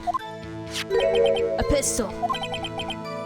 Detective Gumshoe, that is a vital piece of information. Please revise your testimony. Right, sorry, Your Honor. The murder weapon we found in the boat was decisive evidence. Okay. What about the pistol made it decisive evidence? Ugh. He has the same evil laugh as Edgeworth. There were fingerprints on the pistol found in the boat. They were clear prints from Mr. Edgeworth's right hand. What? Order! Order! So, Mr. Edgeworth's fingerprints were found on the murder weapon? Yes, Your Honor. Judge, this is the weapon in question. Accepted into evidence. Pistol added murder weapon, fired 3 times. Well, hang on. Hang on. So, she only heard twice, though. Let's remember that, because she only heard twice, so that's a bit weird. Bears prints from Edgeworth's right hand. Members of the court, we now have the pistol used in the murder and the bullet found in the body. Detective? Yes, sir. Was the bullet found in the body fired from this pistol? Yes. The ballistic markings on the bullet match the pistol. Hey, Nick, what does he mean, ballistic markings? Shocking! To imagine someone here does not know something as basic as ballistic markings. Nick, he's glaring at me. Very well, I'll explain. Actually, Judge, you do it. Me? Ballistic markings are like the fingerprints of a gun. The barrel leaves distinctive marks on each bullet it fires. You can examine these ballistic fingerprints to see which gun fired the shot. It's quite accurate. Indeed. This leads to one inevitable conclusion. The bullet found in the victim's heart was without a doubt fired from this pistol. The pistol which, as you may recall, was covered with the defendant's own fingerprints. Order! Order! This is bad. This makes it look like Edgeworth did it. Well, Judge? I'd say it's almost decisive, yes. Honestly, I could declare a verdict at this point. However... You... Sorry, I can't get over this guy. It's so good. I'm laughing. You wish to hear the witness speak, no doubt. Very well. I am somewhat fatigued, so I will take a brief break. I will call my witness after the recess, which will last 10 minutes. Judge? Yes? What are you doing? A 10-minute recess, now! But wait, Just bang your flimsy gavel and get it on with, man! Yes! This court will take a 10-minute recess. Who's running this court anyway? This guy's it's insane. This is so funny. Edgeworth, what's going on here? Your fingerprints were on the murder weapon? And that foggy photo makes one thing clear. The only one who could have shot that man was the person in the photo. True. Was that you in the boat? Yes, it was me. What? But you must believe me, I didn't shoot him. Then who did? I don't know.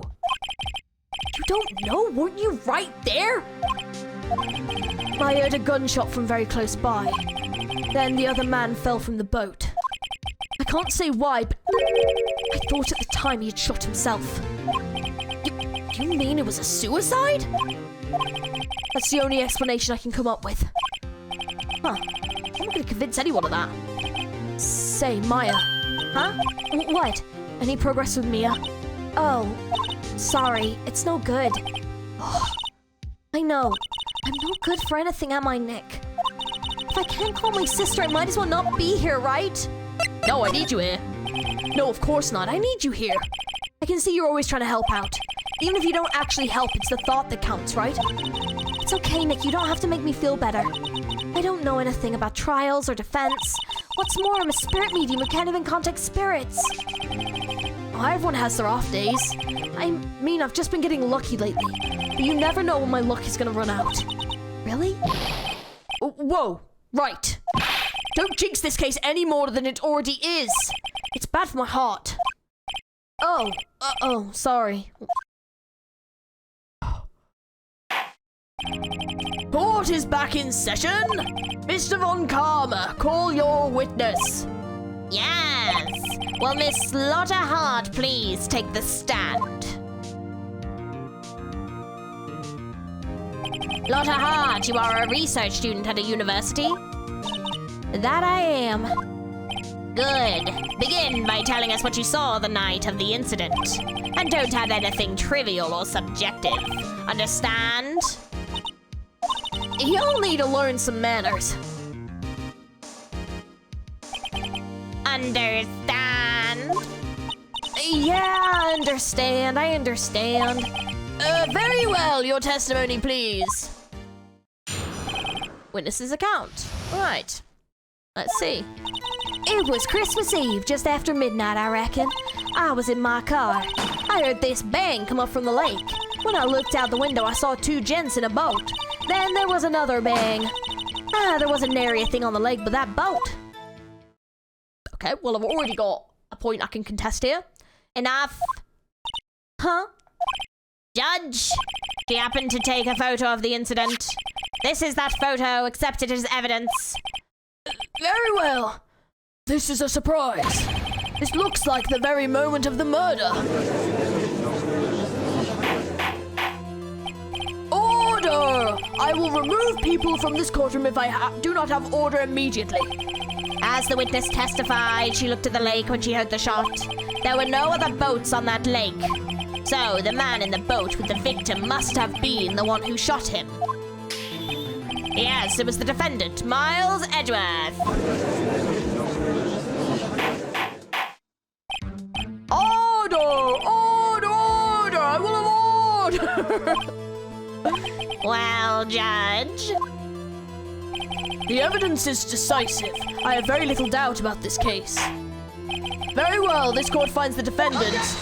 Whoa! Wait, Your Honor! I haven't cross-examined the witness yet. A cross-examination? We have photographic proof. What poor question can that possibly be? This photo is worth 1,000 words, and they all read, guilty. You lose. Or do you claim to have found a contradiction in her testimony?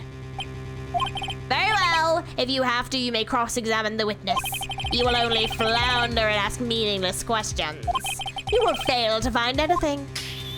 And then I will have you held in contempt of court. Nick, contempt? Contempt of court, you know. I guess I understand. Well, what are you gonna do? Do you really think there was a contradiction with the facts in her testimony? I think there was. I think I noticed one little thing. Wow, I'm impressed, Nick. I didn't notice anything. Right, let's take him on. Yeah, got a bad feeling about this. I understand. I will cross-examine the witness. Very well. I pray for your sake this isn't a waste of time. Alright, witness's account. Right, let's go through, ask our questions. It was Christmas Eve, just after midnight, I reckon. Just after midnight, you say? In other words, there was no longer Christmas Eve, but Christmas Day. Huh? Well, yeah. Yes, it was. I know you want to find contradictions, but really... I hope your next contradiction is a little more relevant on the trial. Witness, continue testimony. I was in my car. I heard this bang come up from the lake. So you weren't looking at the lake at that time? Nope. I looked after I heard that noise. She said that already. I asked you to find contradictions, not leisurely chat with the witness. Ugh. When I looked at the window, I saw two gents in the boat. Could you clearly see the two men? Just look at the picture. Clear enough for you? Uh-oh. Right, no, I'm gonna press further. She said it was foggy as hell, though. So I don't know, like, if the photo that was aimed at the lake, like a camera, was aimed really far into the lake, then how could she have seen clearly? Wait a second. I wasn't asking you about the photo. I was asking if you saw the two men. Yeah, well, of course. The witnesses testified that she saw them. There is also a photo. You'd best look elsewhere for your precious contradictions. He jumped in quick, he's hiding something. Oh yeah. Then there was another bang. And there was nary a thing on the lake but that boat. Right, I'm gonna press here. Were you watching the very moment the shot rang out? Oh, well, yeah, sure. You're asking meaningless questions. Meaningless. Contradictions, Mr. Wright, not meaningless babble. Von Karma, I think I hate you. He's trying to keep me from talking to the witness. To what end? And there was nary a thing on the lake but that boat. Are you sure about that? Yeah, sure as a country gal can be. That sounds pretty sure. How come you're so sure? Well, the heck, I scanned the whole lake. Scan the whole lake? It almost sounds like she's more interested in the lake than the boat. Miss Hart, you... Oh my gosh, this guy. Mr. Wright, the witness has answered the question in full. Ugh. No need for further questions. Objection sustained. That's what I'm... Sustained. Yes, of course. Oh, great. What am I supposed to do now? There wasn't a contradiction in there. Sorry, Nick. If only my sister were here. Maya's really taking this hard. There was a contradiction, right? Yeah, right. Right. Okay. I don't know if it's going to be on this one or the other one, but... This says it was fired 3 times. The witness's statement is clearly faulty, Your Honor. I'm sorry, but I can see nothing faulty. Unfortunately, I'll have to penalize you, Mr. Wright. Ugh, I must be on the wrong track.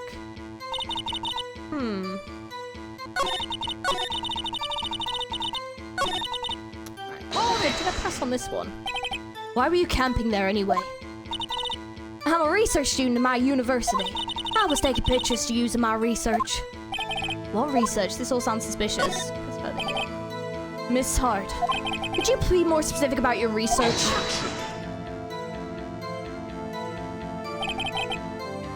What does the witness's motive in camping by the lake have to do with this case? The answer is nothing. I object to this line of questioning. Objection sustained. Wait now, I'm the one who says that. Well then, say it already. Objection sustained. Thanks for nothing, Your Honor. Enough. I think we've heard all we need to hear, Mr. Wright. It seems you're unable to find a contradiction in the testimony worth noting. But Your Honor. You keep your promise.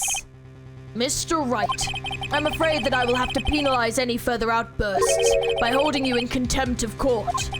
And if that happens, you'll have to leave the courtroom immediately. Understood? Nick, Lotta's testimony is fishy, Nick. Real fishy. I know what you mean, but I can't say anything. What can I do? I believe we've covered the evidence sufficient. I might as well be using his voice at this point. This judge genuinely is useless. Absolutely useless. They might be one of the worst judges I've ever seen in fiction. Like, oh my god. I believe we've covered the evidence sufficiently to make a decision. Then pass your judgment. Very well. Mr. Miles Edgeworth, please take the stand. But who was that? It was me. Yes, Maya, let's go. Maya, is something wrong? Do you need to use the facilities? No, I do not. Lotta Hart, your testimony stinks. It's unclear whether you were actually looking at the lake. It's highly doubtful that you actually saw Mr. Edgeworth. Tell us the truth. This is a matter of life or death. Lotta, did you really clearly see Mr. Edgeworth that night? Did you see him fire that pistol? You will stand down. The court does not acknowledge the defense's outburst. Answer me, Lotta. What's the big idea treating me like some kind of criminal? I saw him, I swear it. I saw Edgeworth. Enough. Judge, declare the defense in contempt of court. Yes, of course. I'm sorry, but you were warned. Guard, exhort Mr. Wright out of the courtroom. He is in contempt of court and must leave. No. Wait. I was the one who made the outburst, Your Honor. Nick is innocent. Ha! What's the difference? All that remains is for the guilty verdict to be declared. Isn't that right, Mr. Phoenix Wright? Wrong. Wrong. What? Did you hear what Miss Hart just said? She said she clearly saw Mr. Edgeworth. That was not in the testimony.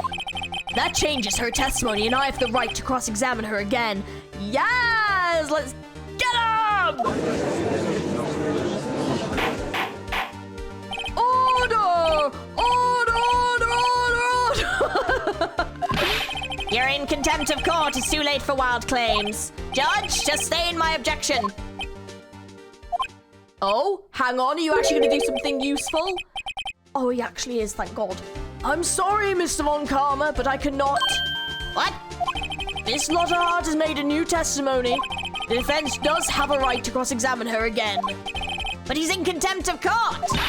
No, I am. If you're going to arrest someone, arrest me. Very well. Maya Fey, you will leave the courtroom immediately. Nick, I did what I could. You have to do the rest. Good luck. Maya. What a legend. What a legend. Peh! I care not for this melodrama. Listen well, Mr. Wright. I do not tolerate badgering of my witnesses. I'm running out of time. I better find a contradiction in here or else. Mr. Wright, begin your cross-examination. That last statement, okay. I saw it clear as day. The man on the boat was Mr. Edgeworth. That's it? Uh-oh, I don't know if I can find anything in that, but I can't squander Maya's efforts either. Alright, let's press. Well, what about the other man? You cannot expect to be allowed to blatantly ignore your promise, Mr. Wright. I believe you claimed there was a contradiction in the witness's testimony. Well, find it, if you can. Mr. Wright, I have to assign you a penalty. Damn. That's it? Oh, okay, well, hang on, though. Because, okay, well, hang on, then. What about the picture? Because the picture doesn't even catch that it's Edgeworth. Let me try this. Yes, I think I'm right, okay. Got you. Got you, Miss Hart, finally. What? You got what? Look at this photograph. The photo I took? The very same. There's something I want you to see in this photo. It's quite clearly visible. The fog, Miss Hart. So? This picture was taken with a professional high-quality film, correct? Yet even it could not capture the faces of the men on the boat. Yet you claim you saw Mr. Edgeworth. How? What?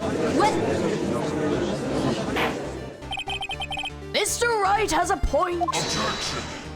That's why I told her not to say that in her testimony, please. Yet now she has said it, Mr. Von Karma. How could you possibly see Mr. Edgeworth? Explain yourself. Miss Hart? What? Did you see the defendant that night? Of course. I said I could and I meant I could. Then please testify to the circumstances of your sighting. I did it. I finally found a hole in Mr. Von Karma's carefully vague testimony. How Edgeworth was seen. Alright, here we go. Let's see. You're right, it was a cold night and the fog was thick as grits. So once I finished setting up my camera, I got back in the car. Still, I brought my binoculars with me. When I heard that noise out in the lane, I looked out with my binoculars. See, no problem. You used binoculars?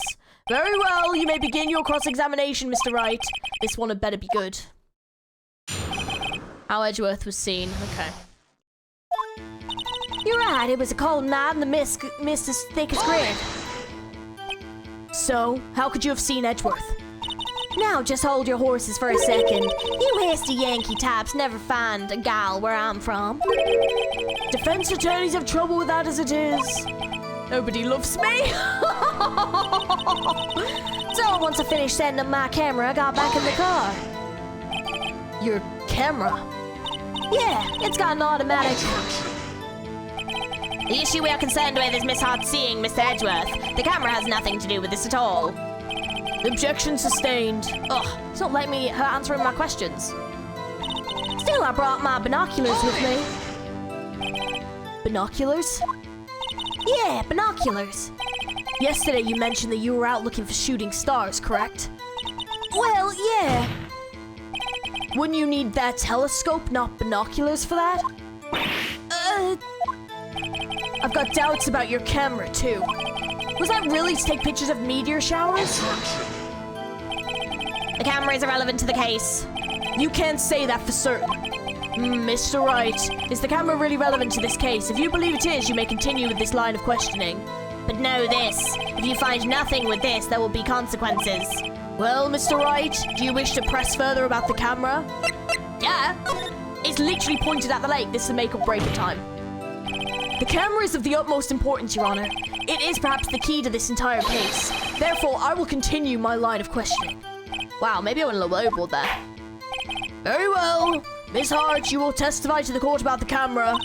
Yeah, I hear ya. The camera was set up to take pictures of a meteor shower. Miss Hart, what made you choose that lake to photograph meteors? You know the fog gets thick on that lake. It's not very suited to stargazing. Yeah, well, you see, I guess I wasn't thinking too straight, huh? Mr. Wright, I will not have you badgering my witness because of her challenged intellect. Now, wait a minute. Continue your testimony. You were saying how it was that you saw Edgeworth. Grr.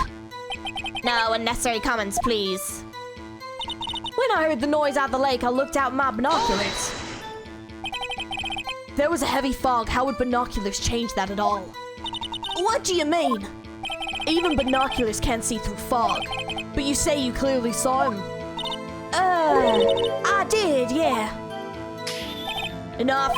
There is no room for doubt in her testimony. She sounded pretty doubtful to me, but I have to find a clear contradiction first. I don't care how many fun karmic objections I get. I'm gonna find a hole in this testimony if it's the last thing I do. Let's see. Let's try presenting the camera. Yes. You were photographing shooting stars? That's a lie. It says who? I saw the camera you set up yesterday. It was pointed directly at the lake. You have to point a camera upwards to take photos of the stars, Miss Hart. Oof! Mr. Wright, what are you driving at? The witness was not at the lake to photograph shooting stars, Your Honor. Well then, what exactly was she photographing? Your Honor, take a look at this. What was Miss Hart trying to photograph at the lake? I'm presuming it's Gordy. Take that! Miss Hart, this is what you were trying to photograph. What's this? A newspaper article? Gordy? Ah, the sighting at Gord Lake. Well, Miss Hart? I never heard of no lake monster. You got proof or something? Let's see you prove that I was down at the lake trying to photograph this Gordy. Do I don't think I've really got any proof of that though, do I? Do I have anything that proves that? I'd probably just say the way the camera's set to automatically take a picture of anything loud. I have it. Proof. Intriguing. And then like maybe there's something in the film with the camera. Very well, let's see it. And no joking around this time, please. What proof is that the witness was trying to photograph Gordy, the lake monster? Take that! To the camera itself. The proof, Miss Hart, is your own camera. Your camera was set to take photos in response to loud noises, correct? Thus, this photograph here taken when a gun fired at the lake. And here, this article about Gordy. According to this article, Gordy made a loud noise when it emerged. Well, you were trying to photograph Gordy, weren't you? And that's why you had set your camera to respond to loud noises. Order! Order! I see. I too thought it was a little strange. Yeah, sure. Well, Miss Hart, you were camping there to try and take a photo of Gordy, weren't you? Yeah. Not bad. Are all you lawyers that smart? So, smart boy, I was down there trying to photograph Gordy, you got me. So what? Huh? That don't change what I saw, does it? Exactly. What did you just use several precious minutes of our time to prove is nothing more than that the witness is an idiot who thinks monsters exist. But hey! But as she so succinctly said, so what? It changes nothing. Not true. You were hiding the whole truth about Gordy for some reason, I know it. But what could it be? Whatever it is, I'm getting to the bottom of this. Miss Hart, why did you hide the fact that you were searching for Gordy from the court? Please revise your testimony. Right, fine, I'll testify. It won't change nothing, though. Something will change, it has to. And I'm gonna spot it. Lotta's new testimony, here we go. Actually, I'm not a research student at a university. I'm an investigative photographer. Imagine what a scoop it'd be if I got a picture of that monster. That's why I was camping out by the lake. But that's all I was hiding. When I heard the bang, I looked straight out of the lake. There wasn't much else to look at, so I just watched that boat the whole time. And then I saw a flash near one of the man's hands and heard another gunshot. I was looking right at that boat the whole time, crossed my heart and hoped to fry. Well, Mr. Wright, you may cross-examine the witness. The witness's testimony is unchanged from before. Whether she is a research student or photographer has no bearing on this case. There is no need to waste more of our time with another pointless cross-examination. Objection! I claim the defense's right to cross-examine the witness, Your Honor. Von Karma's up to something, I know it. He doesn't want me to cross-examine her, but why? Was there a contradiction? Well, yeah, there was a whole different statement in there. Very well, you may begin the cross-examination. You seem sure of yourself. You must have something in mind. Ha! That would be a first. Very funny. You understand that this is your last chance at a cross-examination, Mr. Wright. If there is no problem with the testimony this time, we will let the witness leave. And I will announce my verdict at that time, Mr. Wright. Understood? Yes, Your Honor. Alright, Lotta's new testimony. Getting tense. Actually, I'm not a research student at a university. Then what manner of person are you? I'm not sure I'm high-fallen enough to be called a manner of anything.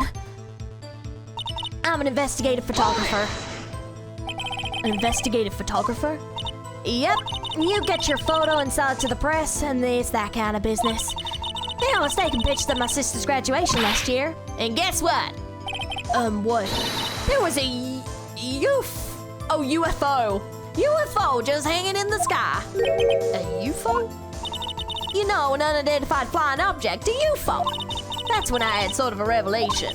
I knew I should become an investigative photographer. I see. Kind of a shaky basis for a career. Imagine what a scoop it'd be if I got a picture of that monster. Is Gordy really all that newsworthy? Heck yeah! They even had him up on TV! I'm not sure the appearing on the local news Rumor of the Month segment qualifies. Last month's segment was Bigfoot sighted on Acorn Hill, I believe. Hey, they also had a picture of him on the newspaper, for real! Mr. Wright, this is one fight I do but not believe you can win. Let's keep moving, shall we? Yes, Your Honor. That's why I was camping out by the lake. That's why you put an automatic sensor on your camera? Yep, borrowed it from a university professor. It analyzes every sound that picks up, and when it gets a bang, it snaps a shot. Yep. So how many pictures has it taken so far? The only time the camera triggered was that night. But that's all I was hiding. When I heard the bang, I looked straight out of the lake. I think it's time you told us why you felt you had to hide your true purpose at the lake. Heck, if working out what I was up to, the lake would be swarming with competitors. Competitors? Yeah, second-rate shooter bugs trying to steal my scoop. Is that the only reason you were hiding the truth? Well, actually... Mr. Wright, I'll not have you asking questions with no relevance to this case. Whatever you say, Von Karma, I know you told us to keep quiet. When I heard the bang, I looked straight out of that lake. Exactly what sort of sound was it? Well, I never heard one before, so I can't say for sure, but it sounded like a gunshot. It was a lot sharper a sound than I would have expected. There wasn't much else to look at, so I just watched the boat the whole time. There wasn't much else to look at? Yep. I don't know, if she heard a bang and thought Gordy was out there, I kind of doubt she's wasting time looking at a boat. What? What did I do now? What are you giving me that look for? Definitely suspicious, maybe it's time for some evidence. Witness, continue. Hold your hush puppies, Pops. I'm getting there. Then I saw a flash near one of the man's hands, and I heard another gunshot. Was there nothing on the lake but the boat at that time? Huh? Wait, so you're thinking that maybe he was shot from some other place? I don't think so, nope. The lake was smooth as glass, and nobody was on the shore neither. I better find some sort of contradiction in this test. Well, hang on a minute, though. What about the other person that phoned in? I won't be able to beat Von Karma any other way. There has to be something. Actually, oh, okay, right, okay, so...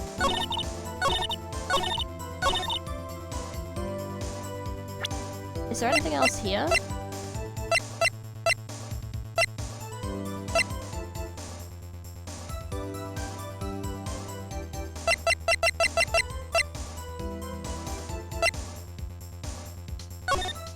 Yeah, see, that one seems a bit weird, because surely she's there for Gordy, right? That one? Like, she's there for the thing.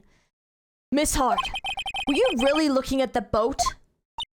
What's with you? Of course I was looking at it. It was the only thing out there. Any normal person would be looking at it. I agree, any normal person would. But you are far from normal. What? You don't want to step over here and say that. You were camping at the lake to take a picture of Gordy.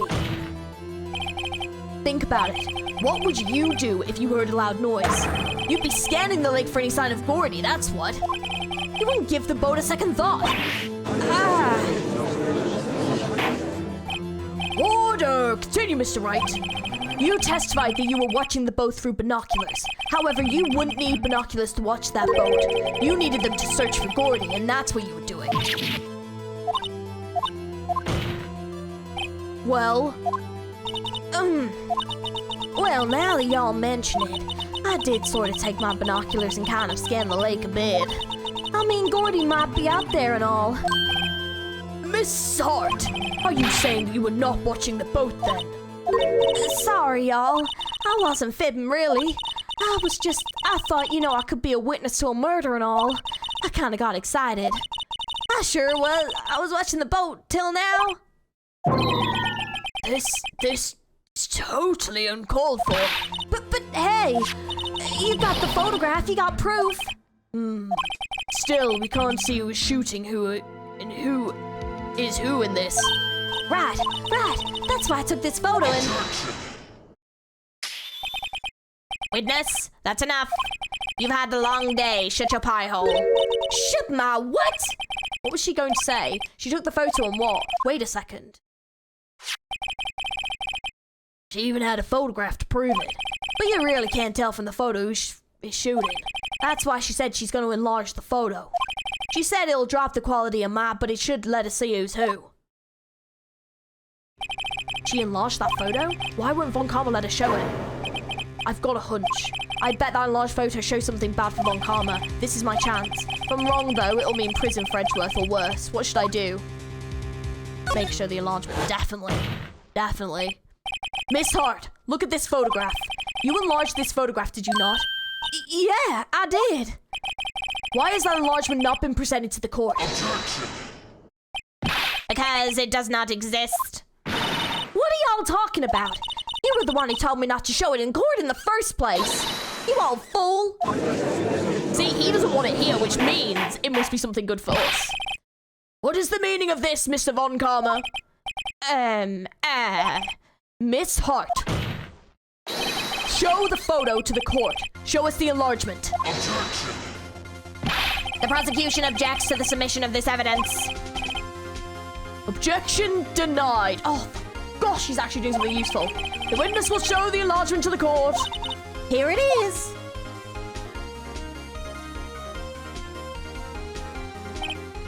We still could not see who's firing in this. It could be the defendant, or maybe it's not. No! But that's a left hand, right? That's not a right hand, that's a left hand. Regardless, I'll accept this as evidence. Lake photo added to the court record. Happy now, Mr. Wright? There has to be something.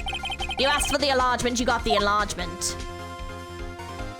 And it little good it has done any of us. That's why I requested she not show it. I suppose this means that the cross-examination... It's over, obviously.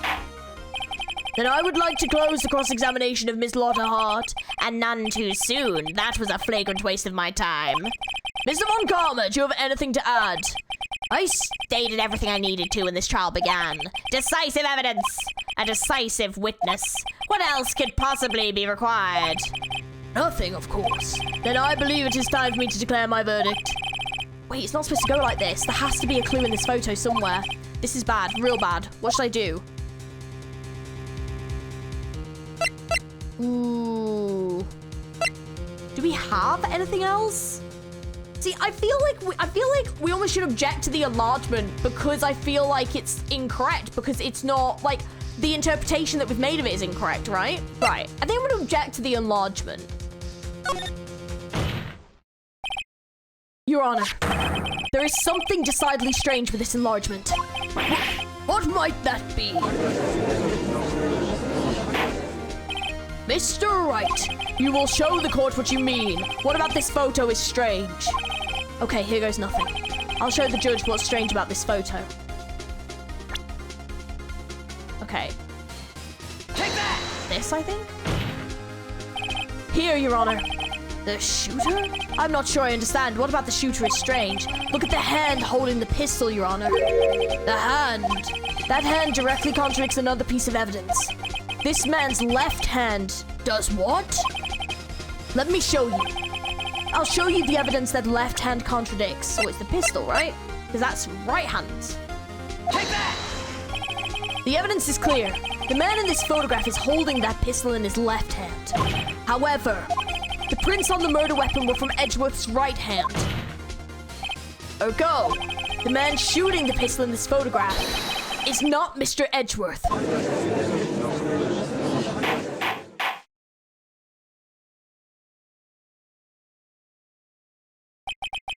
Now that everyone in the courtroom is quieted down, I would like to reconvene this court of law. Mr. Wright. Yes, Your Honor. You have given us definitive proof today. We now know that it was not Mr. Edgeworth who fired the pistol that night. However, this leaves us with a rather large problem. If Mr. Edgeworth didn't do it, then who shot our victim? Precisely. As we have seen, there were no other people on the lake that night. But who but the defendant could have shot the victim? The victim himself? There is only one explanation remaining. The man who shot the victim was none other than the victim himself. What about this other witness? Order! Order! So, you are saying that the victim committed suicide? Yes, Your Honor. I can think of no other explanation. Indeed, that does seem to be the only remaining option. I'm so very, very sorry, Mr. Wright, but suicide is out of the question. What? An examination of the victim's wound reveals the distance at which he was shot. The distance? The victim was clearly shot from further than a meter away. A meter? That's 3 feet. There is no way it could have been suicide. Order! Order! Mr. Von Karma, are you sure of the accuracy of your data? Of course. I had already considered the possibility of suicide, you see. Autopsy report updated. Okay. I see. Very well. Allow me to state my opinion. Considering the situation, the shooter had to be the defendant, Mr. Edgeworth. However, the prints on the gun revealed that the shooter was not Mr. Edgeworth. This is a conundrum. Therefore, I would like to suspend proceedings for this trial for the day. The court orders the defense and the prosecution to further investigate this matter. Understood? Yes, Your Honor. That is all. This court is adjourned. See, what I think is I want to know who this other witness is because I wonder if this was like a setup. So the person who actually shot at them was this witness who then called it in. That's what I'm wondering. Oh, phew, that was a close one. Hey, don't you have anything to say? No. I've yet to be declared innocent, right? Well, yeah, but what happened out there on the lake anyway? If he didn't commit suicide, then who? The shooter was about a meter away, too. What? Don't give me that look. I did not kill him. I was just kidding around. Look, I'm gonna go and check on Maya. Oh, right. What? Tell her something for me. What? Tell her to watch what she says in court. That's all. Would it kill you to just say how you really feel with a thanks, Edgeworth? Yeah, probably. I requisitioned a transcript of Lotta's entire testimony. Thought it might give me some ammunition for the trial tomorrow. Of course, she didn't see the shooter, so the only part of the testimony that stood was the bang that she heard. Lotta's deposition has been added. Oh man, that was stressful.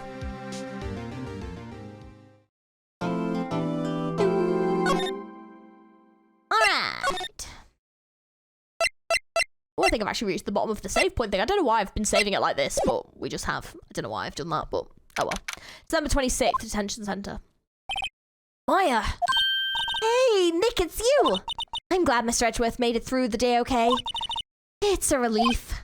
Hey, why'd you do that anyways? I don't know. I just knew I had to do something. I know I'm not the lawyer my sister was. I'm sorry. Well, you did save the trial. Just pay from now on, okay? Okay. This guy monitors visiting room. He hasn't moved to an inch since came in, a real pro. Bow for the camera. Okay, hang on. I want to present her with some stuff. Sorry, I'm fresh out of ideas. Mr. Edgeworth's prints are on the pistol, aren't they? Yes, the prints from his right hand. But they must have gotten on there sometime other than the shooting. What? Really? The shooter used his left hand after all. So the markings on this bullet in the barrel of the pistol matched? Hey, I'm surprised you remembered that. How could I forget after Von Kammer rubbed it in so much? So which of these is ballistic markings? I'm not really sure. Sorry, fresh out of ideas. I want to see Gordy too. He really exists. Well, I'd say a photograph is pretty good proof. Once this trial is over, let's go for some fishing poles and go down to the lake. Even if there is a monster in that lake, fishing poles sound like a bad idea. My mother. Oh. Isn't that the enlarged photo Lotta was talking about? Uh-huh. It's nice and big, but you can't really see their faces any clearer, can you? Sorry, I'm fresh out of all ideas. Okay. Must be nice, Nick. You can just show that to anyone and say, I'm a lawyer. But spirit mediums, well, I don't know with your clothes, but at least some people would recognize you. But these are medium in training clothes. I wonder if I'll ever be a proper medium. Okay, let's talk anyway, questioning. Have you been questioned yet? No, not yet. Detective Gumshoe was here just now. He said seeing as this is your first offense, we'll let you go after questioning. Ooh. Oh, and he wanted me to get bail money ready. You can pay for me, okay? Huh? How much? I don't know. I guess they'll send you a bill or something. Why do I picture giant bales of money every time I hear the word bail? Hit me up. Any luck with Mia? None. I can't get through to her at all. I tried. I really did. I don't know what to do. I think I probably shouldn't have stopped my training. She sounds like she really did do her best. I should check and see if there's any waterfalls in the local area. I wonder if I'll ever see my sister again. Aww. Oh, bless. Okay. Right, for now. Okay.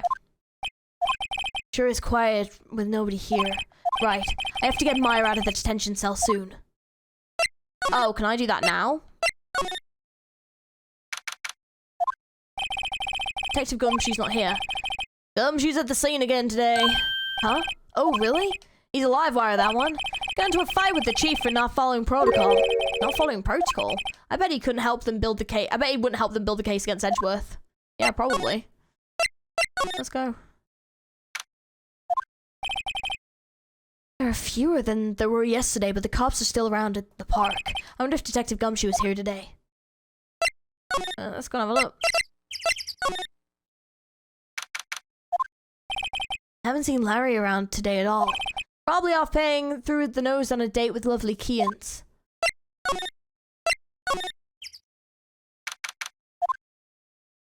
Oh! Bloody hell. Hey, Detective Gumshoe. Hey, pal. The trial's today, Yes? What about the trial? Well, I was gonna say good show, but it wasn't really all that, Oh, you did say Mr. Edgeworth, I guess. I just wasn't sure how to thank you, you know? Thanks. Okay, let's talk. Detective Gumshoe, any idea on what strategy Von Calmer is planning for tomorrow? It sounds like he's bringing in another witness. Another witness? Oh, right, he said something about that in the trial today. There were 2 witnesses. I was wondering who that other witness was. Who was it? Sorry, pal. As much as I'd like to, I'm not at the liberty to divulge that information. Right. Prosecutor Edgeworth. Oh, right, I wanted to ask you something about Edgeworth. What's up? Is he afraid of earthquakes? I've never heard anything about that before. Mr. Edgeworth doesn't talk about himself too much, say. But there's one thing that's clear as day. Him hating crime the way he does, and him becoming a prosecutor, and him being scared of earthquakes. It all started with that incident. The DL6 incident? Yep, that's the one. 15 years ago, when he saw his father being shot before his very eyes. He still feels the pain now, you can see it in his eyes. Maya Fey. I wanted to talk to you about Maya Fey. Huh? She's not out on bail yet? That's strange. I told them to let him go as soon as they had their report written up. Man, I don't know what would have happened in that courtroom today if it weren't for her. Seeing her get dragged out by the bailiff. I'll be honest with you, pal. I shed a tear or two. Mr. Edgeworth, he was so moved I saw his lip trembling. Really? Cold as ice, Edgeworth? He was really grateful for what she did, you know? I'm gonna head back to the station. I'll get the report of Meyer and get her out of there as soon as I can. Thank you. Oh, wait. I was wondering, how much is bail gonna be? Don't worry about that. Mr. Edgeworth is posting the whole amount. What? Edgeworth? Didn't I tell you? He's grateful to her for what she did. Alright, pal. Well, don't forget to go pick her up, okay? Maybe I can get Edgeworth to pay this month's rent, too. Amazing. I don't think Lotta takes very good care of her SUV. It's covered with dents. Can't believe anyone would drive their car down here. I wonder why she brought a camping cooker with her. There's a convenience store right up the street. I guess she wanted to get into the outdoor spirit. There's food and some magazines on the sheet. Takes pretty tough skin to camp out in this cold. The sign says no camping. Funny place to pitch your tent. Lotta's camera is staring out of the lake as usual. Even a novice like me can tell the camera must cost a pretty penny. Hope she doesn't leave it out here to get stolen. Okay.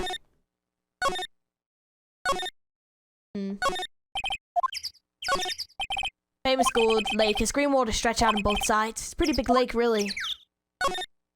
Hot dog stand is closed. The Christmas fringe looks a little half-baked. The banner reads Samurai Dog. Somebody needs to redecorate. Okay, Larry. Just checking nothing else has popped up. Trash can is empty. Okay. Anything here? Okay, December 26th. Looks like the boat rental shop is closed today, too.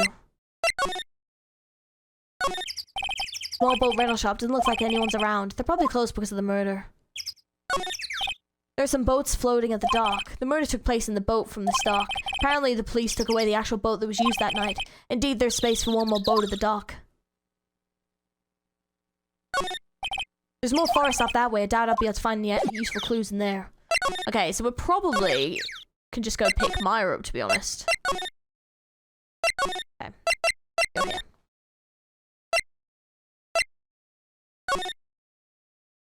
Oh, maybe not?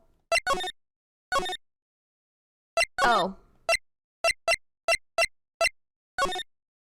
Here, I'm guessing? Hey, Nick, you finally came. They just finished the paperwork. I'm free to go. Free at last, eh? Those interrogators were really mean. They were like, okay, what did you do this time? Like I was some kind of criminal. Can you believe it? Well, they let you out in the end, didn't they? Oh, that reminds me. Thanks for bail. Thank Edgeworth. Huh? He posted bail for you.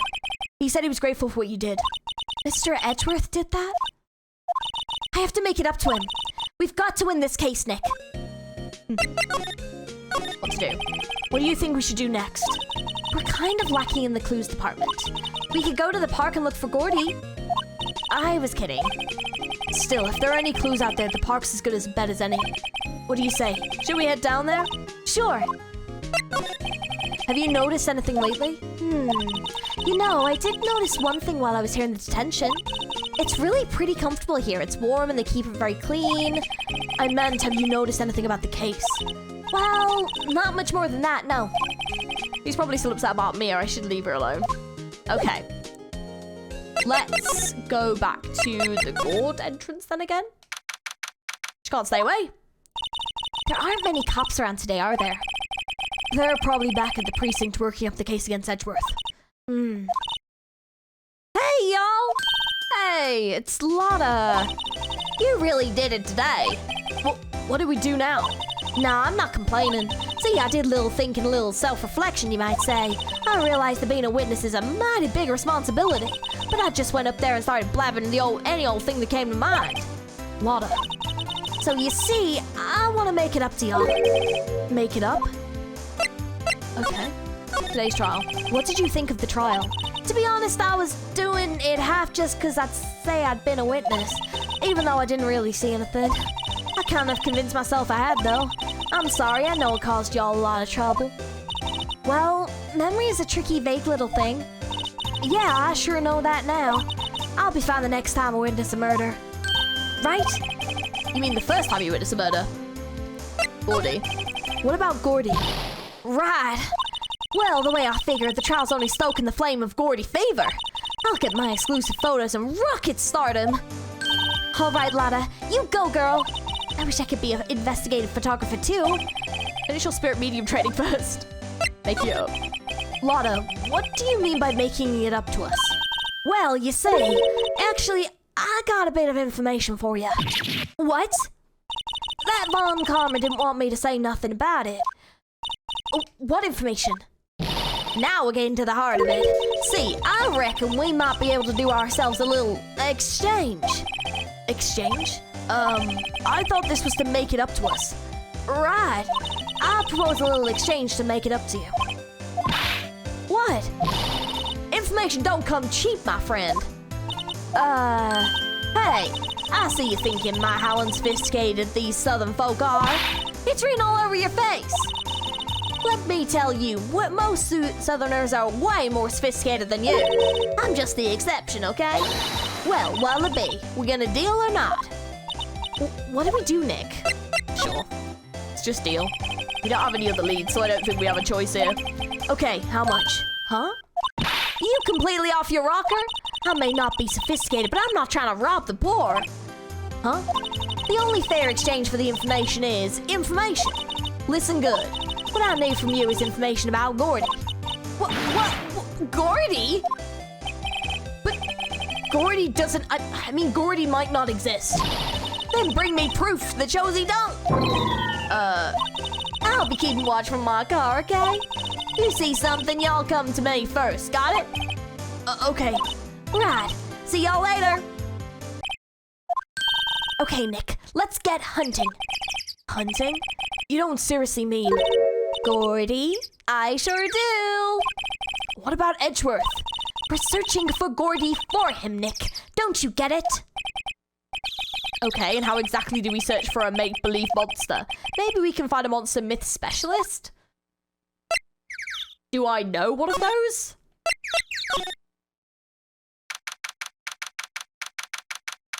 Okay. I don't know what's happening. What's that? The Steel Samurai, Nick. Yo, Maya! Larry, what the heck is that? Oh, it was my girl Kiance's idea. She was all like, if you put this here, it would be really cool. Dude, she gave it to me along with the banner. Wow, that's really impressive she could find those for you. Well, she knows a lot of people. And that show is finished now, so she got it for free. Right. Edgeworth. Yo, Nick! What happened with Edgy? Well, we made it through the first day in court all right. I don't know how good our prospects are from here on, though. Huh. Hey, Larry, did you know Mr. Edgeworth's secret weakness? He's terrified of earthquakes. He acts like a little boy. Huh. That's weird. I don't think he was ever like that in school. No? Really? Well, we were only in the same class class for a little bit. He transferred schools pretty quickly. Transferred? Right, when the DL6 incident happened. Doesn't look like Larry knows about it though. Big Samurai. Hey Larry, when did you get that big thing? Huh? Oh, the big guy. I've had that for about a month, yeah. It's a big hit with the kids. Why wasn't it there yesterday? Huh? Huh? Oh, right. The compressor was busted. Compressor? Yeah, it's that little unit by my hot dog stand. That's what I had to use to put the Air and Steel Samurai. It broke for a little while ago, so I sent it for repairs. Oh, and here I thought you'd inflated it by yourself. Okay, can I show him anything? Sorry, Nick. I don't know much about that. I'm a mere seller of hot dogs. That's the guy that's selling my dogs faster than I can cook them. Do you think Gordy really exists? I think somebody probably saw something else that they thought was Gordy. But I'll keep selling samurai dogs until the truth is out. Sorry, Nick.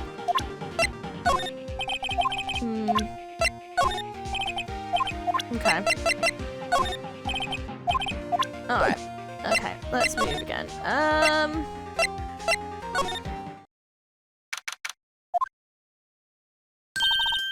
Hey, y'all! Well, you find anything out about Gordy?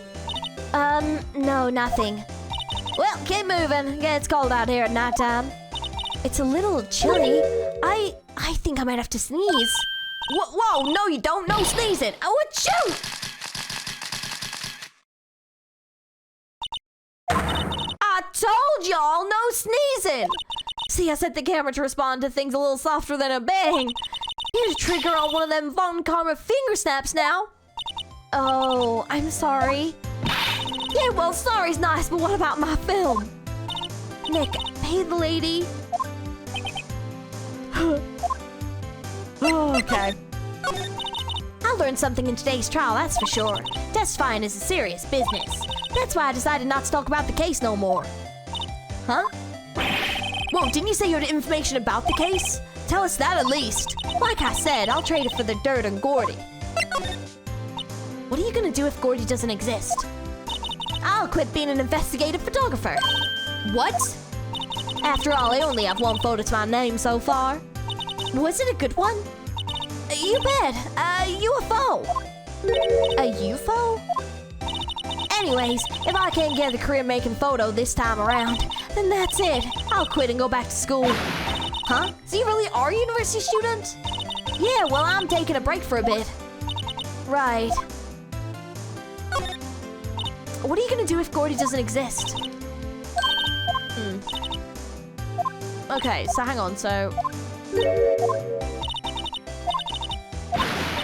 Okay. I don't know why it didn't have the tick on it, because we went... Okay.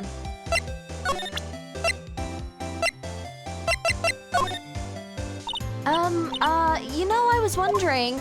Yeah? What if you get a picture of Gordy, and it turns out like this enlargement did? You all crazy? A blurry picture like this doesn't make a hit story. I need a picture that screams, I am Gordy, hear me roar. I can't turn something like this into that paper. What kind of fool do y'all think I am? The kind of fool that would turn in a blurry picture as evidence in a murder trial, not to mention claiming she saw something she didn't see. That's a very good point. Okay, where else can we go? See if anyone's around here. It's always so quiet here. I wonder if the boat shop is closed for good. Well, with the murder on the lake and all, they're probably just taking a vacation till this blows over. I get it. Yeah, see, I already examined everything here, unless there's something else I haven't seen. Oh, hang on. There's some boats floating on the dock. The murder took place in a boat from this dock. Apparently the police took away the actual boat that was used that night. Indeed, there's space for one more boat on the dock. Oh no, that's it. Okay, so nothing here.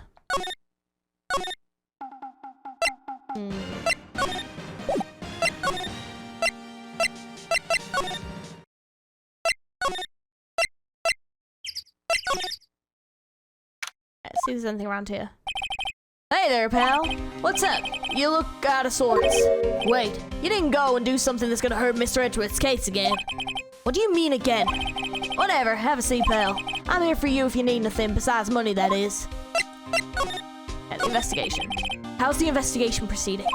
It's not really. We have another meeting coming up. We're supposed to talk about Mr. Edgeworth's motive. His motive? See, Mr. Edgeworth's father died in the DL6 incident.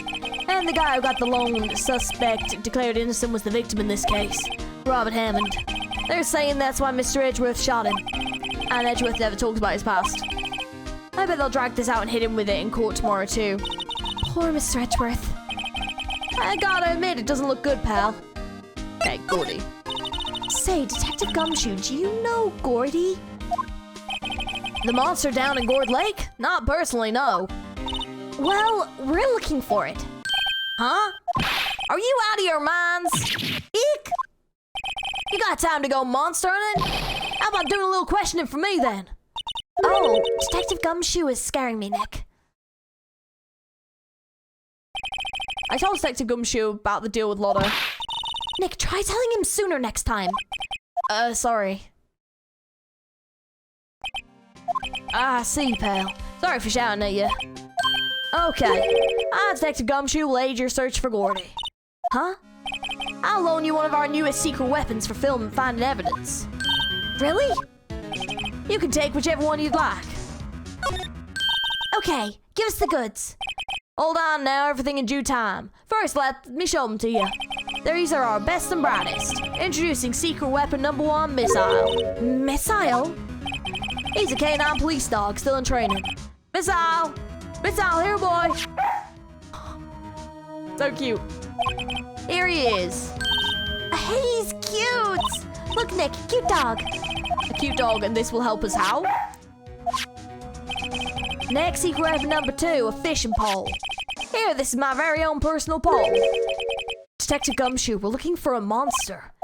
Yeah, how are we supposed to catch a whole sea monster with a fishing pole? Never know till you try, pal. Okay, this next one is the last one. No, please, I'm already overwhelmed by our choices. Secret weapon number 3, a metal detector. Here. Detective Gumshoe, we're looking for something alive. Right. How are we supposed to find it with a metal detector? Hey, you never know. It might have been eating soda cans. Well, which will it be? I can't make up my mind, Nick. They all seem so perfect. I can't make up my mind either for the totally opposite reason. Oh well, I suppose I can't hurt to borrow one of them. Well, I feel like the metal detector could be kind of helpful if there's any other, like, bullet evidence and things like that, maybe. But then Missile might be quite good as well. And Missile's a cute little doggo. But then we did talk about the fishing pole, didn't we? I don't know. Hang on. I'm gonna just do it.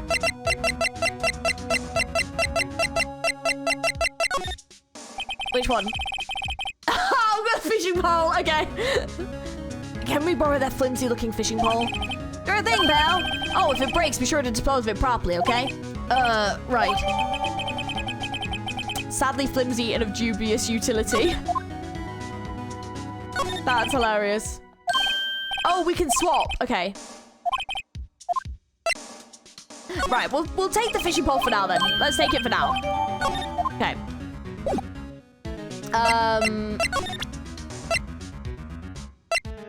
What does he have to say about it? It's funny. One day I woke up and wanted a fishing pole. Do you like fishing? I've never gone. I just wanted one so bad I went out and bought it. I've never used it, actually. Must have been one of those midlife crisis things. Now, sure, 2 gunshots, right? But wait, look at the court record.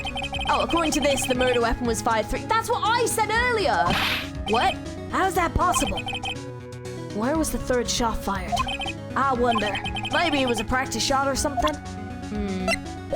Well, I'm glad they finally noticed it. I said that ages ago. Okay. Looks like Edgeworth is in questioning. Let's come back later. Guess so. Alright. Right, let's go back to the lake then.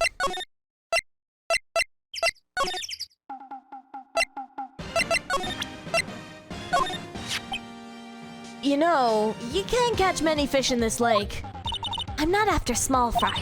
I'm after the biggest fry of them all, Gordy. You're really gonna try fishing out a monster? I don't know why he's all now got a southern accent. To save Edgeworth, yes. Brings a tear to my eye in more way than one. All right. Let's see.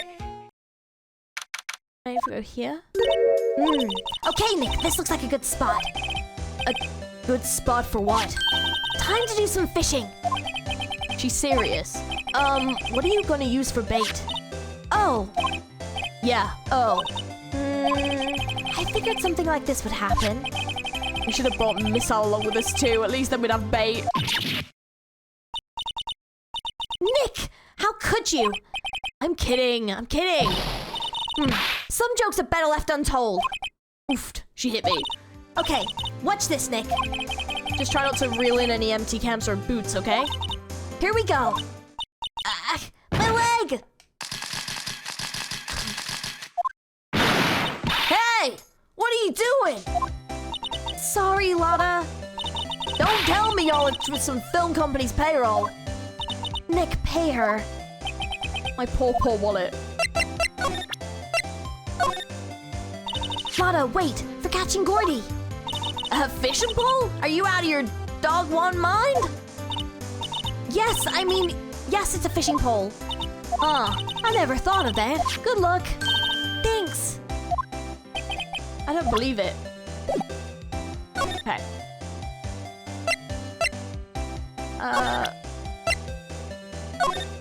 Oh.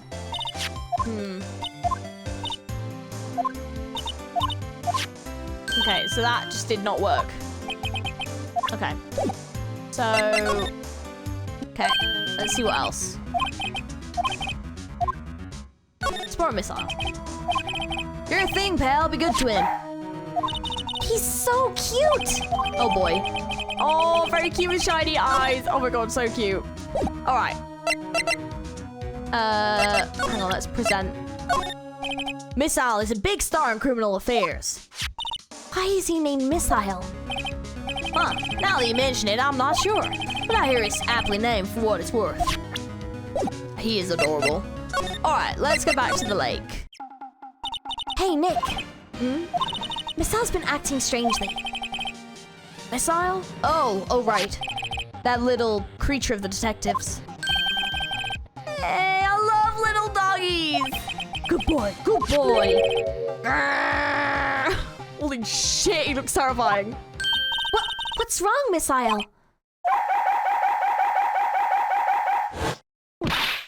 Eek!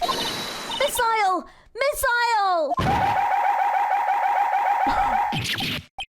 What? Stop that thing! Cannibal! It's eating my samurai dogs! My samurai dogs! Wow, he ate every single one. I'm sorry, Larry. Sorry? Sorry, don't pay my bills, Nick! It's going to have to this time. Hang on. Hey, Larry, look, it's Missile. Isn't he cute? Keep that mud away from me! What are we gonna tell about the big boss? There's a big boss in charge of your hot dog stand? Nick, maybe the stand is front money for the mafia laundering scheme. Maya, I think you should probably try to look a little sorry about what happened. Oh, right. My poor dogs. Okay, let's go here. Nope, okay, then let's go back. Let's go over here then.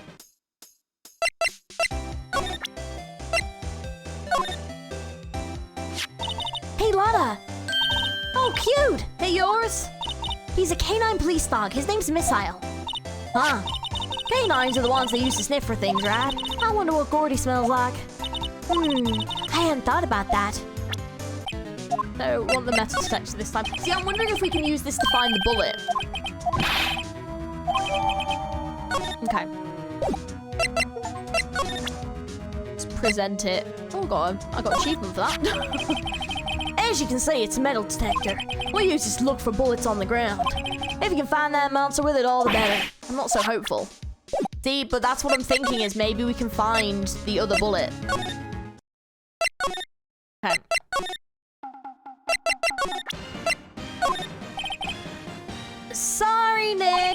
I don't know much about that. I'm a mere seller of hot dogs. Over here maybe? Ooh! Oh, we found something. Nick, it's beeping. The metal detector's found something.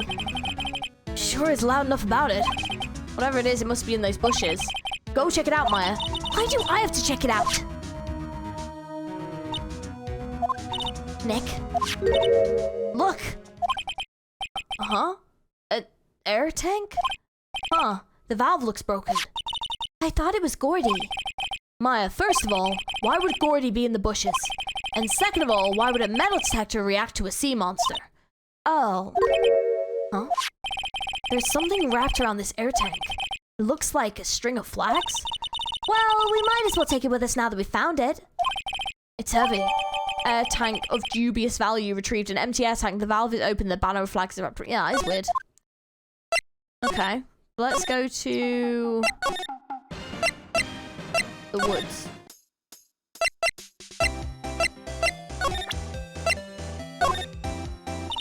Yep, I'd have to say I know absolutely squat about that.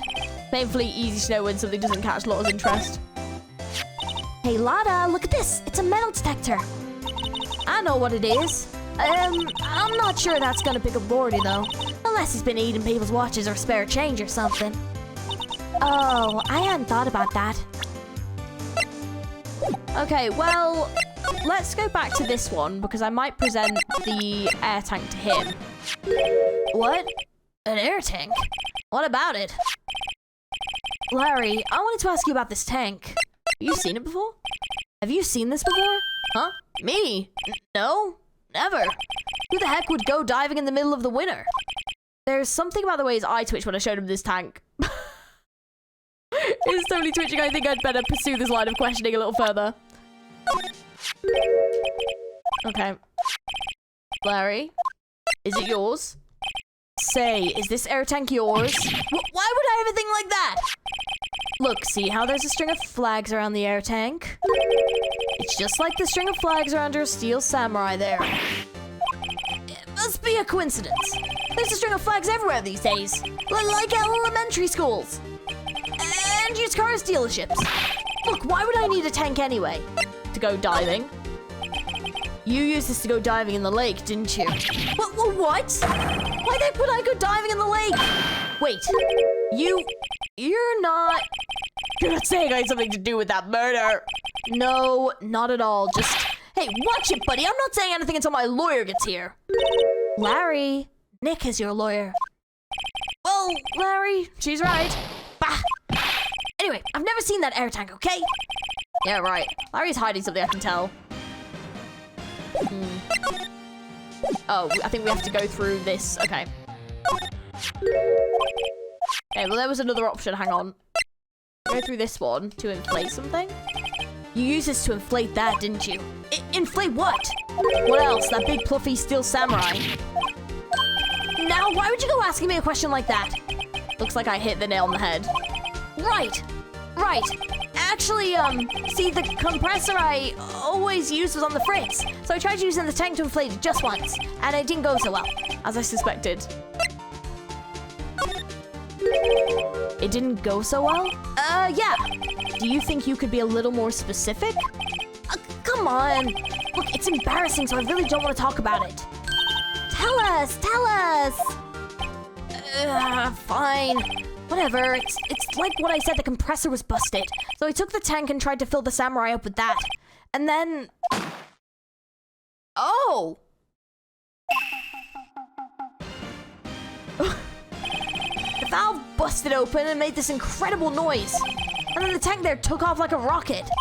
And it took my poor deflated steel samurai with it. What? Off into Gourd Lake? It sure scared me out of my gourd, that's for sure.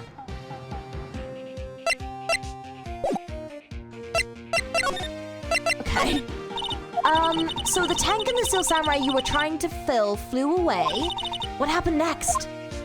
Well, all that happened on the 20th or so. The 20th, a week ago.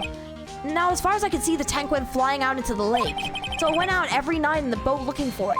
I mean, Kian's gave me that steel samurai after all. And when did you find it? Just the night before last. flew way out here. Took me 4 whole days to find it. The night before last was the night of the murder. Sorry for not telling you, Nick. Actually, I was here on the night of the murder. But you see, I went home before midnight. So you didn't know what happened? No. That's too bad. It's not all bad. We've solved one mystery at least. A mystery? Maybe we should go tell her. Oh. So we're thinking that this is from the Steel Samurai. Oh, it might be like the arm or something. Hang on. Oh, look, it is. It's the arm. Oh, that's okay. Right, anyways, right. Well, let's go and let her know. Well, Mr. Lawyer, I've got all the info you need. Oh, you got a scoop for me on Gordy yet? Gordy doesn't exist. Lana, there is no such thing as Gordy. What? How can y'all be so sure? Really, Nick? Y'all got some proof that Gordy doesn't exist? The proof that Gordy doesn't exist is here. Of course I have proof. No lawyer worth his badge will make a claim without the proof to back it up. Here's the proof that Gordy doesn't exist. Take that! Larry's air tank? What are y'all doing with an air tank? This is Gordy. Excuse me? What exactly are you saying, Nick? There's a stand near here, a hot dog stand. There's a giant inflatable samurai doll there. About a week ago, an idiot who happens to be a friend of mine tried to fill it. He used an air tank, and when the valve blew, the tank flew into the lake. Apparently, it made a pretty loud bang when it flew. A bang? The tank, along with the still inflated samurai, flew into the lake. At the same time, a couple was taking a photograph of the lake. This photo. Wait, so you're saying that Gordy is really the Steel Samurai? Oh, well, that's a fine way to ruin a gal's dreams. I'm sorry, Lotta. Nah, it's okay, you win. I'll give you your info like I promised. Poor Lotta. Okay, so tell us this information you have. A promise is a promise, I guess. I overheard the cops around here saying something about the witness tomorrow. They say he's the caretaker of the boat rental place up the path here. The boat rental? There's someone there? I mean, it looks so deserted. Just an old guy living up all by himself. Y'all should go check it out. Thanks, Lotta. We will. Let's get cracking, Nick. Hold on. Something else? Yeah, the night of the murder. My camera clicked twice, you know. Wait, so you have another... So do you have another photo? Well, yeah, but there's nothing in it at all. Just the lake. I figured it wouldn't be much use as evidence, so I kept it to myself. Well, it might not be helpful at all, but here, take it. So, it shows an empty lake taken automatically at 10:02. Okay. Bye now. Y'all take care. Time for me to pack 'em and leave. Poor Lotta. It's all Larry's fault. The legend still lives on, I guess. The legend? Yeah, the legend of Larry, familiar to all who know him for any length of time. When something smells, it's usually the butt. Huh. Why don't you whip that butts into shape? Right. Okay. So anyways, boat rental shop. Let's see if this guy's here for us to talk to. Hey, Nick. This is the boat shop that Lotta was talking about. You're right. Doesn't seem to be anyone around at all. Well, let's go check it out anyway. Okay. Yes, I've already examined all of this, so... Not sure where else I'm supposed to really look, to be honest. More of a boat rental shop. Doesn't look like anyone is around. They're probably closed because of the murder. Or forest.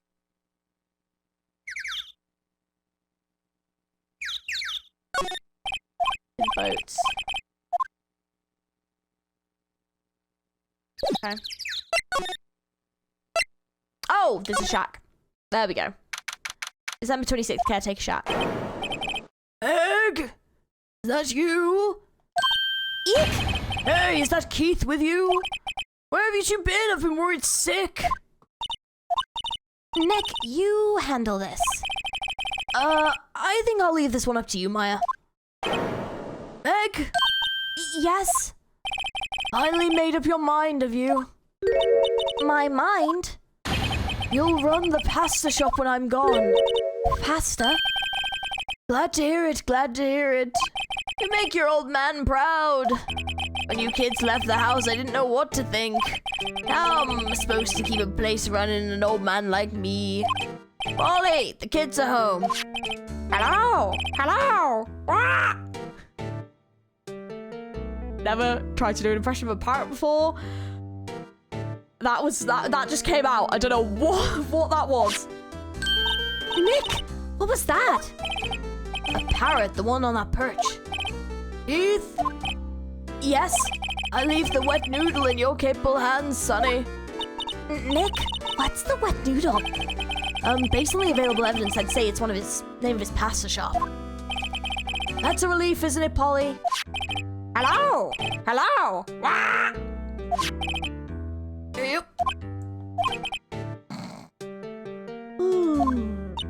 He fell asleep. I guess he's relieved. Alright, let's have a look around the room first of all. Looks like a kitchen unit, it's pretty clean. But he doesn't look like the type who keep things tidy like that. You're forgetting, Nick. He's running a pasta shop here. No clues here. Wow, what an amazing parrot that is. Good morning. Hello? It ignored me. Oh! What? You forgot Meg? You gotta call her name first. Her name? Polly! How have you been? Hello! Hello! See? Neat. So the parrot's name is Polly. A nurse while companion of the boat shop caretaker answers to the name Polly. Too bad all she can say is hello. Oh, Polly can say lots of things. You just need to know the secret words. The secret words?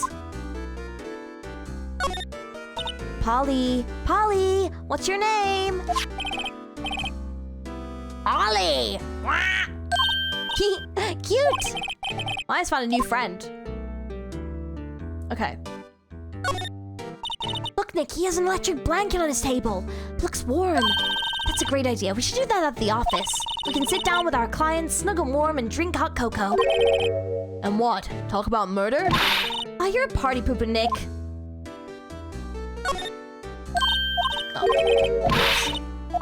Okay, these fish. Wow, there are lots of various fish in Gourd Lake, aren't there? Something's funny, Nick. All these fish are saltwater fish. Oh. Yeah, that's not gonna work. Look, a little safe. It's locked. Well, yeah, it's a safe. Wow, he has a television here, too. This fishing pole looks expensive.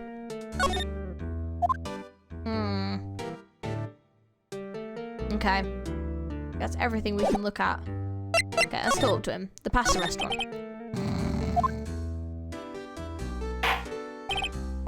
A pasta shop? Hey up! Do you think the wet noodle will live on when I'm gone? My father started it, you know, so that makes you two third generation. Meg, Yes? tomorrow we'll start with the secrets of dough tossing. Dough tossing? You too, Keith. Yes? You'll be the best pasta wrangler the West has ever seen. Pasta wrangler. The West? Isn't pasta from Italy? Meg! Yes? You know the best pasta's always been made west of the Rockies, don't you? Right, of course, everyone knows that. Nick? Huh? How long do we have to keep all this in the family charade? This old man must know something about the murder. I'm not leaving until we find out what that is. Okay, the boat rental shop. This is a boat rental shop, right? What are you talking about? This here's the Palace of Pasta, the wet noodle. Oh, now that you mention it, we haven't gotten many orders for spaghetti lately. All the kids come up and say, yo, dude, we want to ride one of your boats. That's why I keep them boats out there. Youngsters these days, darned if I understand them. I'm pretty confused myself. Nick, this isn't going anywhere. But this old man is the witness tomorrow, right? We've got to find some way of getting information out of him. Okay, Polly.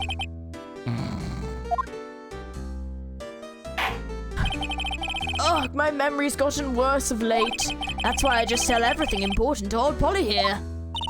Everything important? I wonder. Polly, what's the number to the safe? 1, 2, 2, 8. All right. Hey, Polly! Watch it, will ya? See, Nick? All it takes is a little clever thinking. And a criminal mind. Quick, Nick, write that number down. Hey, don't get me involved in your little heist schemes.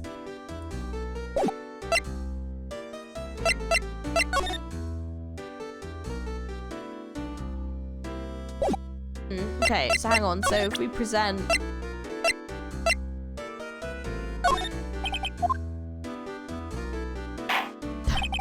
Now listen here, Keith. Remember that tricolor pasta we were talking about? Oh, rainbow-ly. I figured out the last color we should use, indigo blue. Indigo blue? That didn't seem to work the way I thought it might. Try this. Oh.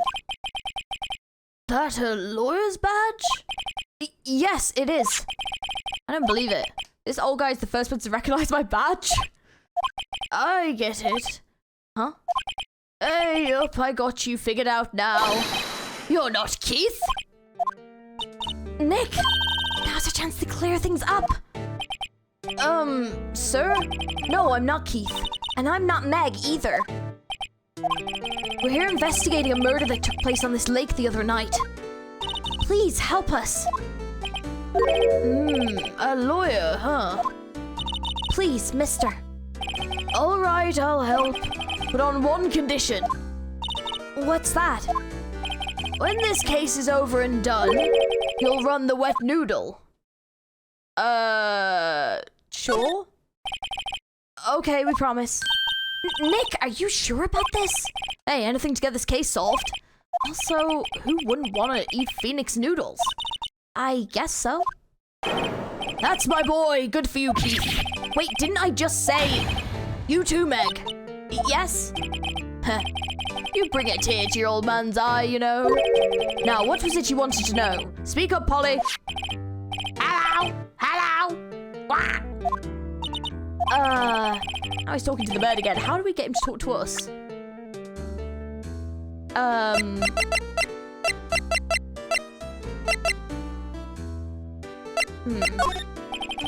Polly here's my only friend in the world. Isn't that right, Polly? Hello? Hello? Yep. He fell asleep.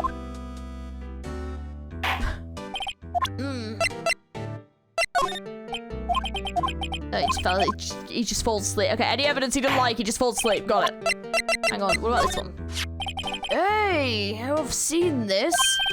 You know something about this, sir? Keith. Yes? It's okay, you can call me Dad. Dad, you know something about this? Hey, up the other night, out on the lake. Yes? Yes? I know all about that, I've seen it. What? Tell us what you saw. Well, I suppose, since you're taking over the shop and all. Oh. Oh, hang on. There we go, what you saw. I forget the time, but it was pretty dark outside. Probably night. Oop. It was after midnight, but okay. Then I heard this bang, so I looked outside. Then I heard another one, bang.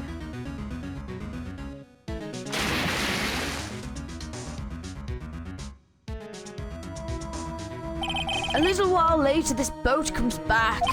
And then a young man walked by my window here. He was muttering something to himself. Oop. What did he say? Oop. I forgot. I'll remember tomorrow by court time, promise. You need to know earlier than that. You know what, eh? Little Terry was just here. Terry? Hey, that kid next door, the one who used to make him cry, remember? He was wearing this tattered old coat, got himself some whiskers growing out of his face. He must be talking about Detective Gumshoe. He comes up and tells me to come down to court tomorrow. Really? Somehow, I don't think we're gonna get much useful information out from this guy. Maya, maybe we should be leaving. I think you're right. Oh wait, I had one more question. Huh? Polly, have we forgotten something? Don't forget DL6. Squawk. Huh? What did she just say, Nick? One more time, Polly. Don't forget DL6. Squawk. What? The DL6 incident? Hey, Dad. This is getting weird. Who is this old guy? Why would that bird Polly know about DL6? We have to figure out who that old man is. Oh, What? he locked the door from the other side. Who could that old man be? I think I need to do a lot more research on this DL6 incident. Maybe I should ask Detective Gumshoe. I'm guessing he's here. There he is. Hey, pal, long time no see. You don't look so happy. What's wrong this time?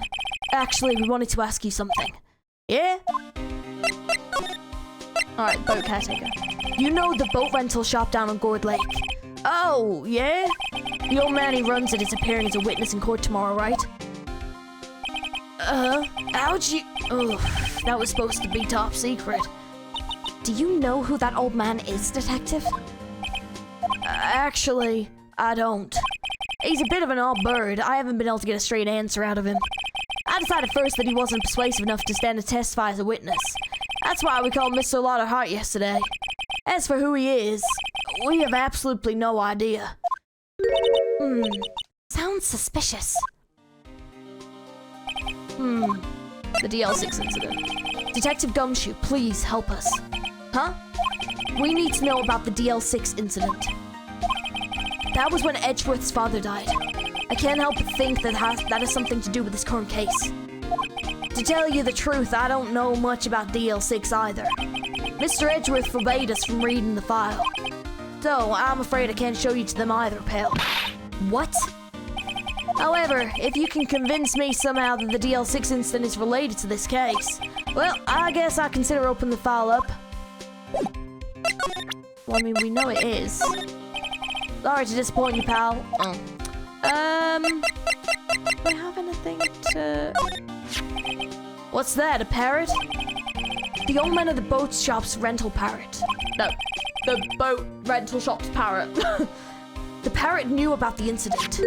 That incident? DL6. What? Polly, have we forgotten something? Squawk. Don't forget DL6. Squawk. Huh? I'm pretty sure that old man must have taught her to say that word. Yeah, but how would that old man know about the DL6 incident? Wait, what if that old man was connected to DL6? Nick, you think he might be? I get you. Sounds like you need information on the DL6 incident. Through there is the station's record room. I'll give you a special permission to go in and find what you need. All right, way to go, Detective Gumshoe. Okay, Nick, to the record room. I guess it's time we face Edgeworth's past. Yeah, I guess so. Let me in there. September 26th. Wow, it's amazingly dusty. 10 years of files and 10 years of dust, I guess. Let's find that DL6 stuff quick. 15 years ago, both me and Edgeworth were 9 years old. We were almost through with 4th grade when he suddenly transferred. Because of DL6? Nick, I found out where the file is. Oh, thanks. Just let me know what you want to know about DL6 incident. I'll go get the right file. Okay, let's have a look around first. Here are files of collected case reports. There's quite a large volume of reports here. Wow, these are all the case reports? Yeah, it's like a graveyard of police cases. I guess my sister's case report is in here too, quietly gathering dust. There are shelves stuffed with case files at the back of the room too. Forgotten cases rotting away for eternity. Nick, let's get what we need and get out of here. All this dust is getting to me. The cabinet is where they keep evidence for current cases. Oh, hiccups. No! Some of the things are obviously murder weapons, others are who knows what. Most of it just looks like random junk. Nick, what do you think the clothespin is for? Don't touch that, it's evidence. Yeah, last thing we need is her getting herself flipping thingied for anything else. Right, case summary. Well, first I have to get a handle on the main facts, like a summary. Right. Summary, found it. Here you go. December 28th, 2001. That's exactly 15 years from the day after tomorrow. So in 2 days, the case is closed. The incident took place in the elevator of the district courthouse. What? Is this the same district courthouse where we're holding the trial now? Looks like it. There was a large earthquake at 2 p.m. on that day. Part of the courthouse building collapsed and all of the lights went out. Ooh, flippin' heck. Wow, that was some earthquake. At the time, 3 people were trapped in the elevator. It took 5 hours for them to be rescued. 5 hours. That would be scary, like that in the dark. There was a lack of oxygen in the elevator and the survivors were unconscious. The survivors? One of the 3 in the elevator had been shot in the heart. That was Mr. Edgeworth's father, wasn't it? He said that his father was shot before his very eyes. So Miles Edgeworth was one of the other passengers in the elevator. Victim data. Do you have any data on the victim, Edgeworth's father? Yeah, hold on. Victim found it. Gregory Edgeworth, 35, defense attorney. If he were alive, he'd be 50. He had lost that day's case in court and got into the elevator with his son, Miles. Miles Edgeworth, of course. So he was in the elevator with his father. From the angle of the bullet and the other evidence, it could not have been a suicide. The murder weapon, a pistol, was found in the elevator. The pistol had been fired 2 times. Where have I heard that before? Huh. It sounds just like this current case. What is going on here? Okay, suspect data. Got any data on the suspect in there? That would be the guy that my mom got arrested. Hold on. Oh, hold on. This is it. The man arrested as a suspect in DL6 was Yanni Yogi? He was a clerk in the court, apparently. So, he must have been the 3rd person in the elevator. Well, then he had to have done it. But he was found innocent, thanks to the defense lawyer, Robert Hammond. Hammond, the victim in our case. Right. The suspect, Mr. Yogi, was oxygen deprived, so much that he had brain damage. He lost all memory of being in the elevator. After he was declared innocent, he disappeared. Where could Yogi have gone to, I wonder? He may be closer than we think. Oh, he's not the dude in the shack, is he? Oh, I guess I know generally what happened to DL6 now. I still don't know what sort of impact the whole thing had on Edgeworth. Nick, are we going to take the whole file? There's too much, we'll never get it out. You're right. How about we just take what we think we'll need? DL6 case file. Right. That's probably all we'll be able to find here. Now that all that's left is the trial tomorrow. I wonder how Dad will do with testifying in court.